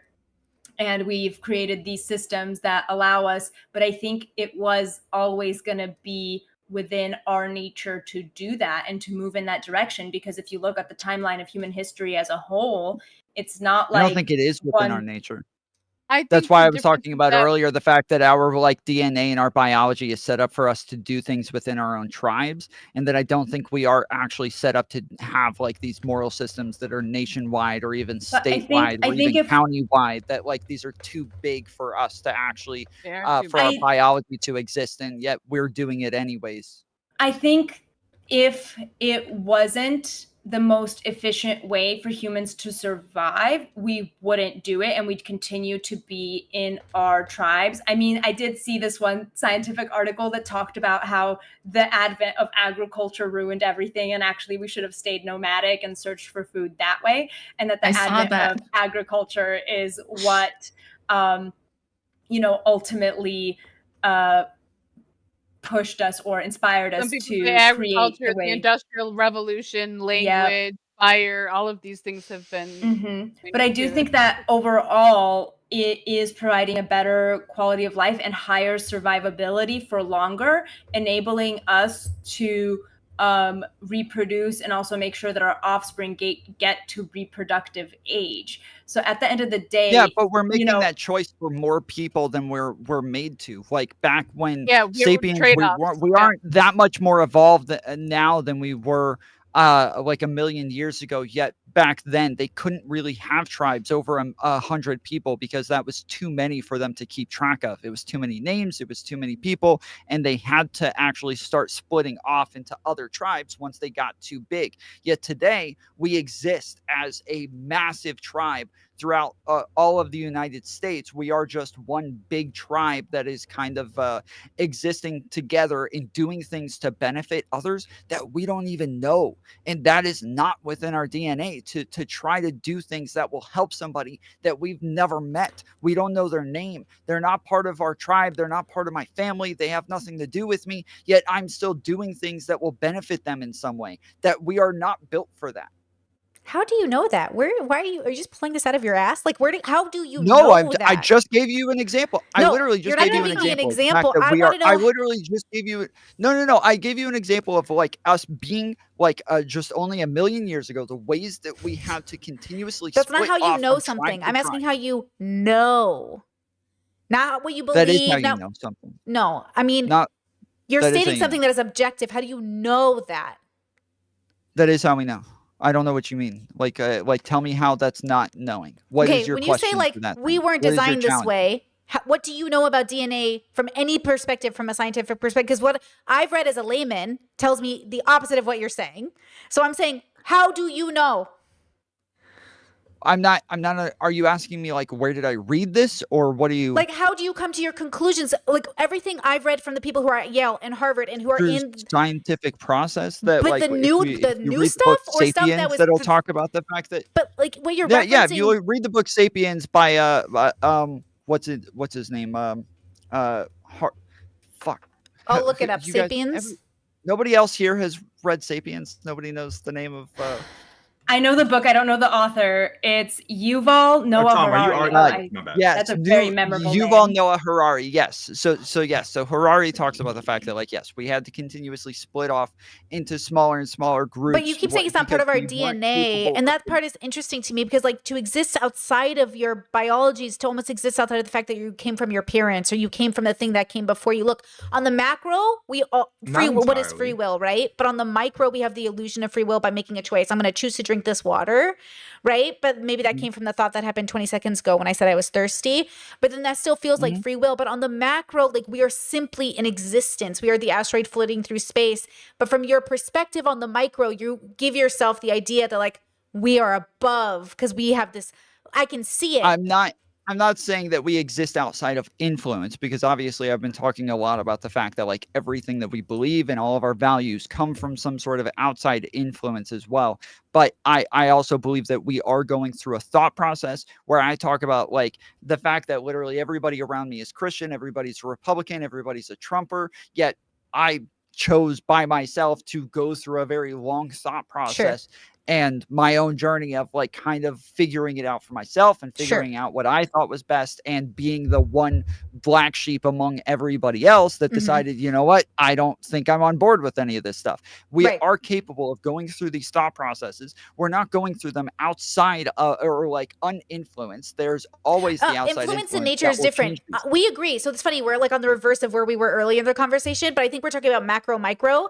On the micro individual experience, you can deconstruct your environmental bubble and your relationship to it. Like Maiden says, your relationship to your environment, your arena. That's what I'm saying. Is that, but that's it's where I'm all going. done There's a within, biological. but it's all done within nature. You are even the product of Yes, dissecting. again, we're not. We're comes- yes, you're so you doing can't- a semantical thing, which Well, it's we've, not semantics. like, It means- I feel like we've explained. You It There's is. cannot something divorce quite- yourself from your own frame. There's something quite It is. profound We've about explained us. it like 100 times. But wait, is that there's we're something saying quite- that we don't exist outside of nature in some sort seems of like- like colloquial it sense. seems like that we didn't evolve this way, that our DNA obviously allows us to be this way, but we are saying that we have a consciousness that is so aware that we are able to make decisions and manipulate things in a way that nothing else can currently, and that we are literally like, we took over the entire earth, we have populated everything, we have destroyed and created. I don't know why you say that when like most of the everything ocean that- isn't even like explored yet. So I don't know how you say we took over. It doesn't really matter. We But it do- we but don't it- need it. okay. Like, I mean, there's no, I but there's agree no with you. species in the Okay, ocean wait. that can. There's nothing. Stop. I agree with you.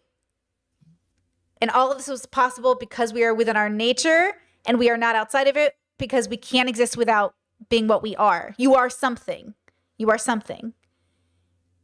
Right? So we agree. I think But about the you're word not like limited to your day-to-day experience of being that You're not thing, is limited. what we're Your saying. nature Like, is only limited by itself. And our nature is But like, okay, well, we're like, okay, imagine if you were a tiger. Your day-to-day actions and experience and like your perception of the world as a tiger is significantly limited. I don't in want to use the comparison word to you limited being a human. specific to being a tiger. It's literally, but it's literally limited. We are limited. also limited You based don't off our you don't have nature. to like you don't have to like the word, but it's true. But we are If also you're a we are no tiger, different than the tiger in that way, though. You're not saying anything. we are massively different from no, the tiger in being the sense different that we doesn't can mean have a inherently natural you're experience. What is We the can- we foundation can of a human? That's what I'm asking you, because that's We're- all that matters. Everything you do after Yeah, that but we is have still an within the experience. foundation. We have an ability that allows us to almost like deny or manipulate Where does or that come from? change What gave the us that? intrinsic experience gives as a us that human. ability to I'm have not that? denying that consciousness is natural, but it allows us to do things that are like separate from common, like literal, like what exists in the natural world. I think, but I want you We're to see. able to- I think from your perspective, you feel like this isn't deeply profound, but I think it is more deeply profound that we are one in nature. Where I'm like, we are one with nature. Like this is so in profound. comparison to being able to manipulate nature, But I would say that but being nature able to manipulates manipulate itself. nature, Nature is Nature- manipulative. not in the same way that a human But being. we are nature, like, so we are proof that nature we is are in manipulative. nature, but we're we are proof observing that nature is manipulative. You're We denying are us our nature, awesomeness by but this because you're trying to make it No, sound like you're- nature isn't cool in of itself. To be nature is better. It is awesome. There's a difference between like we know for a fact that the vast majority of Mm-hmm. creatures on this earth cannot manipulate anything on this planet. They cannot protect themselves from the vast majority of anything on this planet. Mm-hmm. Their relationship with this planet and the universe is very much one of almost like you are a subject to everything. We Sure, are subject humans to the die. universe. We die Like we have a relationship to we it. die, we can be harmed, we can die, but we have this ability to almost combat nature in a way where despite the fact that nature can kill us, it can harm us, we have this ability to protect ourselves from it, manipulate it, change it in a way that no other being can. That there is almost, I do believe we are of nature and we are nature, but there is this almost like, I think it's obvious, this separation from it in a way where we're observing it, we can change it, we can manipulate it, we can do things that otherwise would not exist if we weren't here with this level of consciousness. And there is a relationship that's almost separate but connected in a way where you're there, but you're your own thing. If that makes sense. Like you're not above, you're not superior. I see what you're I don't saying. I don't think a dog is But I would say the fault of humans is that they think this way because they're in denial that they are simply nature, because they think to be simply nature is to be less. And I would say to be simply nature is profound. Wait, I we're think not again. so. It's not a I value. don't know. I Hold don't on, think hold it's on. about a value. It's not. I don't think it's a. I keep saying that. I'm not saying it's better or best or anything like that. I'm just talking about like a level of awareness that gives. We're talking about like, yes, being outside of nature. That we have the ability to possibly download our brains into AI to where our consciousness could go on and exist long past us and our bodies existing. Like this is just this is just a whole other level of existence that nothing else is capable of. I think so. There's this. So I think about the word man-made, right? And how it distinguishes itself from anything else that other animals create. And I think that is the perspective that Rashad and Tom are talking from, in that, I think something that we can do as humans is make a decision, right? Like getting plastic surgery is not something that if we just sit around is going to happen for us, obviously. But I will say that I do think this is like a perception, language, and semantics thing. And it seems like, I think a big part of it is semantics. Yeah, because for me, existence and nature are synonymous. And so therefore, I think everything humans do, that's it, it's within that realm, right? But if you're defining nature in a different way, I'd be curious to hear that definition, and at what point you would say, within our 200 whatever thousand years of evolution, at what point you would say we got the ability to be outside of nature as you define it. Because I'm curious about that definition. I've given mine. I think nature is existence. But if you don't agree with that definition, then I'm curious to hear how you define it. In the same book by Sapiens, I think he talks about the fact that we kind of like had this jump when we had the crap, I'm blanking on the word now, the something revolution where we started like planting crops and having farms and all of these things, and the agricultural revolution, that like all of a sudden we were manipulating the earth in a way that was so beneficial to us that we kind of changed our entire way of existing, to where now we didn't have to like population control nearly as much. We were able to just have as many babies as we wanted because we had as much food as we wanted. We were able to continue spreading across the earth and continuing cutting down forests and like clearing out land, because we were now able to just grow as much food as we wanted. And then once we started gathering like animals and keeping them and getting them to reproduce on our will, in what like we choose how much they reproduce, that then we could use them to eat them, and then now we have more and more food. And that this like, yes, these things kind of changed our like our understanding of how much we can manipulate the world, to where the what was the next revolution? It was the where we had like factories and everything. What was it? Yeah. Yes, then we have the Industrial Revolution. Yes, and now like once the Industrial Revolution happens, like yes, we have taken off. We are heading in a direction that we cannot turn back from, and we are just set down a course that has given us the realization that yes, now we can have science, now we can have like all of these different things that give us the ability to measure everything around us and understand everything around us in a way that no other animal can. No other animal can stop and start to understand what type of DNA makes me different from them, and what like why we're different. And none of them know that they had great grandparents. None of them even know that they had one, because they never met them. Those that they never met, they can't even like conceive of, and they don't know that there's a process of evolution that brought them to the point where they are the animal that they are today. And like, yes, there's just so many things that came out of these revolutions that made it to the point where we have an understanding and an awareness that's dramatically changed versus all of the others. I do think one of the singular, like, to put a pin on what I think maybe I believe is different about humans is that I think the fact that we're metacognitive. So not only are we cognitive creatures like all animals, but we also like adapt our adaptability and evolve our evolvability.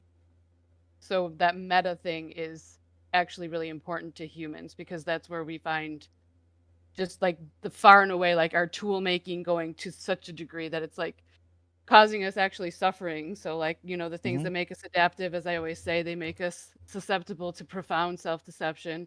And so we have to come up with a way to deal with that. And that's where we get like, the wisdom practices and religion and all that to try to adapt our adaptability and evolve our Mhm. evolvability so that we can manage how quickly and well we can adapt because it gets Have any of away you from, guys and I think that seen the? seems from Sorry. my perception it seems to be different than other animals, but I also think it's completely natural. It is a completely natural process. Have you guys seen the documentary? I think it's called Chimp War or Chimp Wars. It's on Netflix, I believe. It's like an amazing documentary, but it starts off with this like this tribe of chimps that over time had two separate hierarchies existing within their group because they got to too many of them and they had to split off into separate groups, and then they started warring with each other because now they're fighting over territory, they're fighting over resources, they're fighting over all those things. And the reason that I named the agricultural revolution as the point where like this was like us jumping the shark is because we were constantly warring with all of the other competing tribes until we realized, oh, we don't have to war over resources anymore. We can just show the other tribes how to do this as well. And then we can all get along and we can all trade with each other. And now we don't have to keep splitting up and kicking people out or doing this population control or any of this stuff anymore because we've gotten Yeah, the past that. social We know how miracle, to manipulate the earth. the social miracle is to my mind like one like a very clear example of how we've adapted our adaptability to self-transcend and evolve as a species. The fact that we can get Mhm. along, generally speaking, without like individuals having to fear for their life when they see a stranger on the street, for example. Yeah. Yeah, and even getting AI to think for us now and tell us things and like be able to go through cognitive processes for us and like explain information to us now. Like, yeah, it's just we've gotten to such like a ridiculous point uh of like evolution that it's only explainable through our just insane level of awareness. I saw a comment in the chat that said something like, "If plastic is nature, why are we mad about the plastic in the ocean?" And I do think it's nature, and we are mad because it's gonna kill us as a species eventually. I mean, that's the long and short Things of Yeah, it, can be right? nature and Eventually, still be have negative consequences or Well, be I- out we of need balance. I'd be mad if there was a or meteor coming. That's we need- also we need- exactly. I'm we need to also very worship- mad about like Ebola and these terrible Mhm. viruses that exist, but Mhm. they're very natural as well. We need to worship oyster mushrooms because they actually have trained oyster mushrooms to break down like cigarette butts. Nice. And like Incredible. that's like I need that kind of symbolism in my religion, right? Something that's teaching me how to like digest the like super complex things that are constantly thrown our way in our ever adapting society. Yeah. Anyway, that's not my original idea. That's from Sophie Strand, but Okay. I did think it's see pretty the. cool. Oh, sorry. No, I was go going to ahead. quickly say on mushrooms. I saw this TikTok that was probably conceived during a really, really stoned phase in this girl's life, but she was talking about how incredible fungi and complex fungi are in general, and how certain fungi have evolved to eat plastic at this point, because we've Yeah. been creating so much Yeah, of it. exactly. Anyway, so yeah, That's I think cool. what's Anyway, interesting about the arguing that the agricultural revolution is what put us on a path to be outside of nature, in that I feel like we Probably, and I'm not an anthropologist. I don't necessarily have that perspective, and Sapiens is on my list to read. But I wonder if we could have gone any other way given where we were, right? yeah. Like agriculture started in the Fertile Crescent, because just there's is it Guns, Germs and Steel? Is it that book that talks Yeah. about like the development of technology was highly dependent on the environment in which we found ourselves? And so I think with how humans migrated, agriculture was going to be invented. And with how we organized our society naturally as social animals, we were going to have the Industrial Revolution and we were going to develop in this way. I think. But you take into consideration though that there were 22 separate species of sapiens that existed, and each Mhm. one of them, if they were the ones that survived, because we are the one that survived was the sapiens, we are the ones that are still here. Yet all of the others, if they were the ones that survived, like the world would look insanely different, and they may not have gone and spread out in the ways that they did, um and continued on those paths in the ways that, like that, it probably would be nothing like what So we I look wonder, like, and we because might still be in the jungles of Africa. what I understand about the other species of humans, I would call them humans, right? Like Neanderthals and stuff, is maybe we as sapiens had more of a capacity for violence, maybe? Because my understanding is we did Yeah. cause the extinction of other human species, right? I think we're also Um, more cooperative than Neanderthals, is what I've read as well. That we were much more likely to work together than they were. But we also did interact with them and reproduce with them to some capacity, Right. which is Mhm. why we have Right, some yeah. Neanderthal DNA and blah, blah, blah. So I am very curious about other human species, and I hope that we get to learn more, and also compare our behaviors there. There is a theory But that neurodivergent people are related to Neanderthals, by the way, but that's really controversial. Anyway, that's just an aside.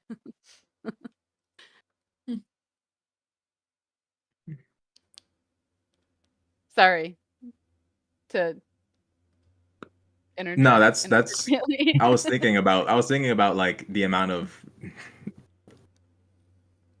Mm, I was gonna make a joke about how that I- makes sense. Yeah. I was Yeah. trying to make it struggling severely. I was trying to figure out how to say something without like saying something crazy. I was Yeah, like, it's yeah. probably not worth what I was about to say. Let me just chill before I get put out from nature. That is a I mean, I think a genuine lot of theory. it also comes from like incest and having relationships within our own True. closely So related much tribes. incest That in our history. So much. It's crazy. But there's also really cool examples of microevolution happening. Like the people who can dive and hold their breath for like Mm. several minutes That's at a time. crazy, right? Mhm. Yeah. Yeah. That's so cool. Yeah. Very, very cool. I like how this Yeah, but conversation even- has gone in all different directions, but also I think this Yeah, how all, did we Oh, go from I- like I think it relates to temptation because I think ultimately Yes, exactly. yeah, I think like agree. temptation is a part of our nature and it's our nature. So when I say like, I just want to say this one thing because I know people always say like when we're outside of our nature, like fight your temptation, be more than your nature. I think the way that my brain conceptualizes it is actually just it's all nature. It's just different layers of introspection, extrospection with nature. So like I always say like racism is like your lowest level of nature. It's survival. It's like the easiest way to categorize, but like you're doing a disservice to yourself. If you go deeper into it, you can actually see that like you've made an error in your thinking, but your nature is just trying to protect itself, but it's also trying to discriminate against what you think is maybe the villain. But the villain is a construct of your perception because of your nature. So it's always about like being more introspective to deconstruct these initial desires of our nature to protect ourselves by creating tribes and alienation. And then I think the more introspective you are, the more like humane you become and the more compassionate, because you realize like people really are struggling out here because they're fighting their nature, and then use your nature to fight nature. And of course, if you see that happen, like it clashes, and then we create what we see of the earth. Like the earth itself isn't clashing, it's clashing with itself. Like you look at mass floods or like wildfires or anything else, like this is a part of the earth, I think, like reforming itself. And this is how I look at humans, because we're just a part of it. And so I think there's a little bit of Miyazaki comes out in that. Like if you look at Miyazaki's work, all of it is about the philosophy of nature and how humans are a part of it. Even though we destroy it, we also are the nature that destroys itself. Like that's why I say a bear is a bear and humans are going to human. Like that's what humans are going to human means. It means like you're asking humans to be something that they aren't. They are human. So they're going to do what humans are going to do. Everything we do is our nature, even the destructive Well, to stuff. some extent, yeah. So even like our socialization, because we're social animals, that is like part of our nature to be so malleable to what it is that others expect of us.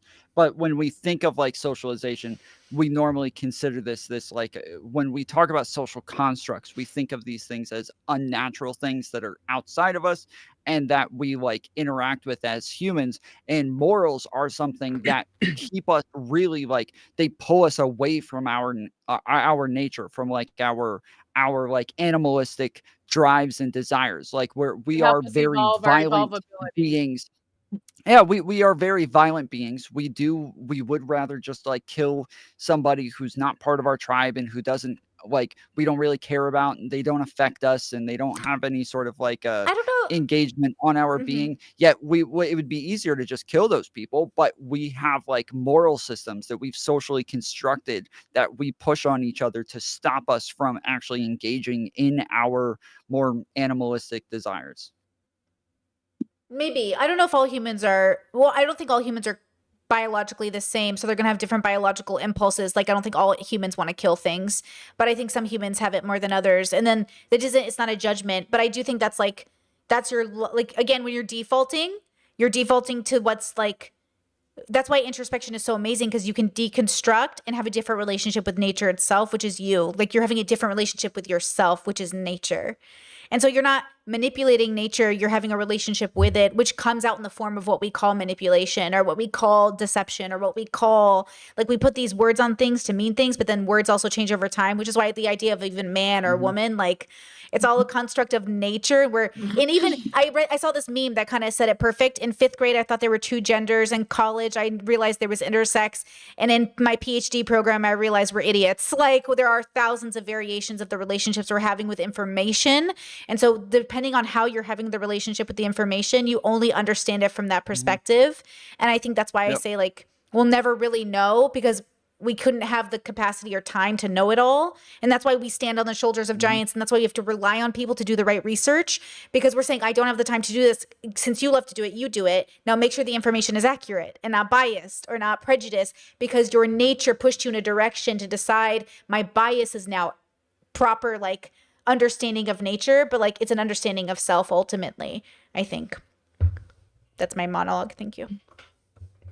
Yeah. I was No, I gonna mean, say- it's sorry, like we talked about the fact that like different languages change the way that we conceptualize things because we're categorizing things very differently. And it's hard to get people, especially when we're talking about language, to get people to see outside of the language that we use and see things as like just things, like the fact that we have categorizations of nature in the first place when like nature isn't really a thing. And then even when we talk about a tree in and of itself isn't a thing, and the branch isn't a thing, and the leaf isn't a thing, and the trunk isn't a thing, and there's nothing like inherently that separates the roots from the ground and the dirt that it's in, and what is one speck of dirt from another speck of dirt. And it's like, yes, it just gets to like such complicated levels of categorization and pattern recognition that we start to like see outside of that. And it's like, oh, we just have like words for things that we're able to communicate. Yeah. So the one and the many problem in philosophy, like, because we want to do both. Like we want to see things as singular and separate them and categorize them, and then we also want to see it all as connected. And we're constantly finding the balance and the tension between the two. Yeah. Okay, I want to do a spoon check-in because we've been here for quite some time, and I know some of y'all probably have to go have dinner and stuff like that. How we feeling? Are we coming to an end? Do we feel good about that? Is there anything anyone hasn't said and they want to say it now?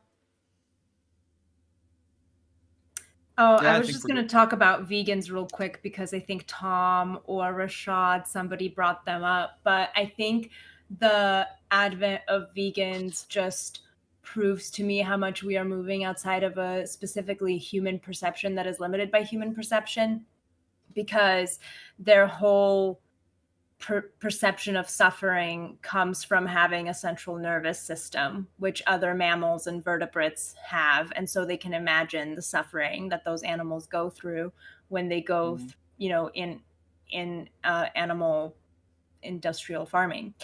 But when we look at people, like, there is the religion Jainism, where they actually try not to kill anything, including plants. So they will only eat fruit that's fallen off a tree. They will not step on bugs. I mean, What the and fuck? even then, it's an imperfect, right, religion, because just by doing this, I've just killed billions of The microbugs. organisms. This Yeah. that's the result of the agricultural revolution is humans who probably wouldn't have survived now being here coming up with crazy religions and all that I bullshit. don't Like know that's how old Jainism is as a religion, but it's an interesting From concept, reading, right? yeah. Them recognizing that there's types of suffering that we don't have access to. I don't know what it's like to be a bacteria, but I do know that a bacteria strives to survive, and Right. and plants possibly strive to kill survive. and possibly kill you to do so. I'm Yeah. just saying. I was gonna say I'm humans. just saying. You know how we kept saying like what animal's gonna destroy the world? I was like bacteria, probably. Like Viruses. Microorganisms. Viruses are technically not even alive, and yet they, like, the field of virology is so cool, but a virus is just a protein with either an mRNA, usually it's mRNA, single-stranded DNA, or sometimes double-stranded DNA, and it just wants to make more protein. And it very efficiently doesn't reproduce by itself because reproduction is very energetically costly, and so it uses other things, other cells to reproduce. And it just wants to be a protein, just wants to hang out. Viruses don't want to destroy. In fact, if a virus kills its host too quickly, then it can't spread. That's why the cold, the Right. flu are a thing. It doesn't hurt you too bad, but it's highly contagious and it continues to make more proteins. I mean, that's what my molecular biology teacher said. He's just like, you're just a bunch of proteins who wants to make more proteins, and that's it. That's life. Welcome. And that's the meaning crisis for you, folks. right there. There's really cool, like if you've ever, I don't know if you guys have ever looked into stuff like ants and termites and stuff like that, but they're so cool. Like they actually create like termites will create these entire, like when we're talking about other animals creating I wanted to bring skyscrapers, that up termites earlier when you were literally Distributed talking vaccines about they too, would yeah. creation. Yeah. And not only do they create skyscrapers, but they literally have ventilation. They create air conditioning Yeah. and heating within those things. And they have evolved a social system that is so complex and cool that they literally are like one being that exists in a bunch of different beings in this hive mind that will send a warrior out to sacrifice itself and die on the spot without a second thought just to save the rest of the colony over and over and over, and they'll keep doing this No over and over. individuality at all. Yeah, Yes, individuality no is death individuality. for ants. Exactly. Yeah. No, that's no, cool. no ego. It's just do Yeah. what you're supposed to do for the colony. Yes, it's so cool, I and those are the love things that that I book. think of surviving everything else. Yeah. Yeah. That's so interesting. What is it like? Is there anything that it's like to be an ant if they're so non-subjective, you know? That is so There's things with like bees that are kind of similar in the way that they have the hive minds, and lots of times the way that they create the nest will decide whether and how they feed it will decide whether or not it becomes a queen bee or a worker bee or whatever. just But from how they feed it? yes, just based on how they feed it. And so lots of times Yeah, they'll there's have royal 3 jelly. different bees. Yeah. That Oh, is that they'll why have it's like 3 such a big different deal? That it's like queen bees stem like cells or something? nesting all at once because they need a new queen. So they'll have 3 nesting all at once. And one of them will come out and try to either kill the other 2 queen bees before they can come out so that they're the one that survives, or they will like do this very distracting buzzing that will distract everybody else from feeding the other 2 queen bees until they can gather like a good portion of the nest and take off with it. And so it seems like sometimes there's some individuality with like queen bees, but outside of that, like, and I would assume same with like queens in ant nests and termite nests, like you would assume there's some individuality there, but outside of that, like everything else is fighting for that queen to exist. So That is so interesting. So different. mhm. It Also, makes I me wonder googled what it. it's like. So, agriculture 10,000 years ago. First evidence of religion 11,000 years ago. Mm. And I mean, Whoa. yeah. Okay. So Religion religion was didn't adaptive. necessarily come from. Outdates. Yeah. Well, it kind Well, of probably right. There's this suggests. big ball in the sky that gives us light. Let's worship that. I mean, yeah. Well, it Yeah, suggests yeah. that religion is adaptive as well, you know? Yeah. Interesting. Like we had religion first and then we had this other great idea called agriculture, you know? Yeah. All right, guys, is this it? Oh, it's past your bedtime. Oh my gosh. It is, but you know, It the is. sacrifices we make. This was a fun conversation. This was great. I really appreciate it. It was really wonderful. And thank you to our 2 guests who decided to join us. We really do appreciate it. you. Especially Rashad, you came in last minute, which I appreciate. I hope you get those chicken wings or whatever that dinner was going to be later. I don't know. You said you were hungry. Yeah. Yeah.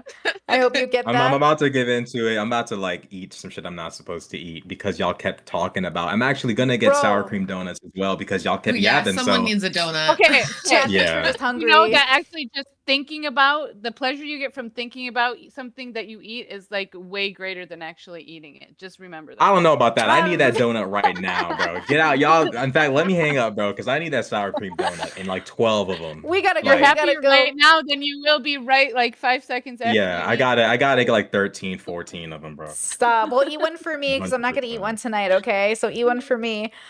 Guys, do you wanna? Anyone wanna shout you guys wanna shout yourselves out just one more time, and then we'll officially say goodbye. Genevieve, we can start with you. Sure. I am Madam Genevieve. I do these conversations with Brittany, the ladies, and some invited guests once a month. Otherwise, you can find me doing occasional random bits of content creation.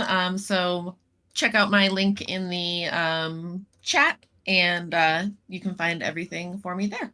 Perfect. Thank you, Maiden. I'm Maiden Munster, also known as Harmony Bancroft. You can find my links, I believe, in the chat, and you can find me back here next month as well. Thank you, Arena. Hi, my name's Arena. Arena Nana on YouTube, monoshock.john on Instagram. You can find my fashion content there and me waxing about viruses on here. Love that. Thank you, Rashad. My name is Rashad Crenshaw. I make political content. Show up if you like it, I guess. And Tom. Rashad's been popping off lately, dude. Doing You got- great. what are you at? Like 250,000 views on the video that I watched the other day. Killed it. Yeah, Nice. a lot of people are watching me, Nice. unfortunately. Yeah. Unfortunately. Yeah, I'm Tom. Go by Tom Fuller Show on YouTube and Kick, streaming now. Got a couple different streams up, 3 I think streams up. So yeah, we'll be streaming for a while now. Stream like 8 hours a day, pretty much every day. Are you streaming after Politics, this? philosophy. Mhm. Then I'll send people over to Tom's stream because this is going to be the end for me. Thank you all for being here. I will link the boys as well, so don't worry. I'll keep this stream up so you guys can watch it back. And thank you guys for being here, and I'll see you again next month. The boys, maybe in the future. We'll see you again as well. Thanks, everyone. All right, good night. Bye, everyone. We'll invite you. Bye. All right, guys, thank you so much for being here. I really do appreciate it. I'm going to go ahead and do the end screen, and I will see you guys for the next one. Have a good night.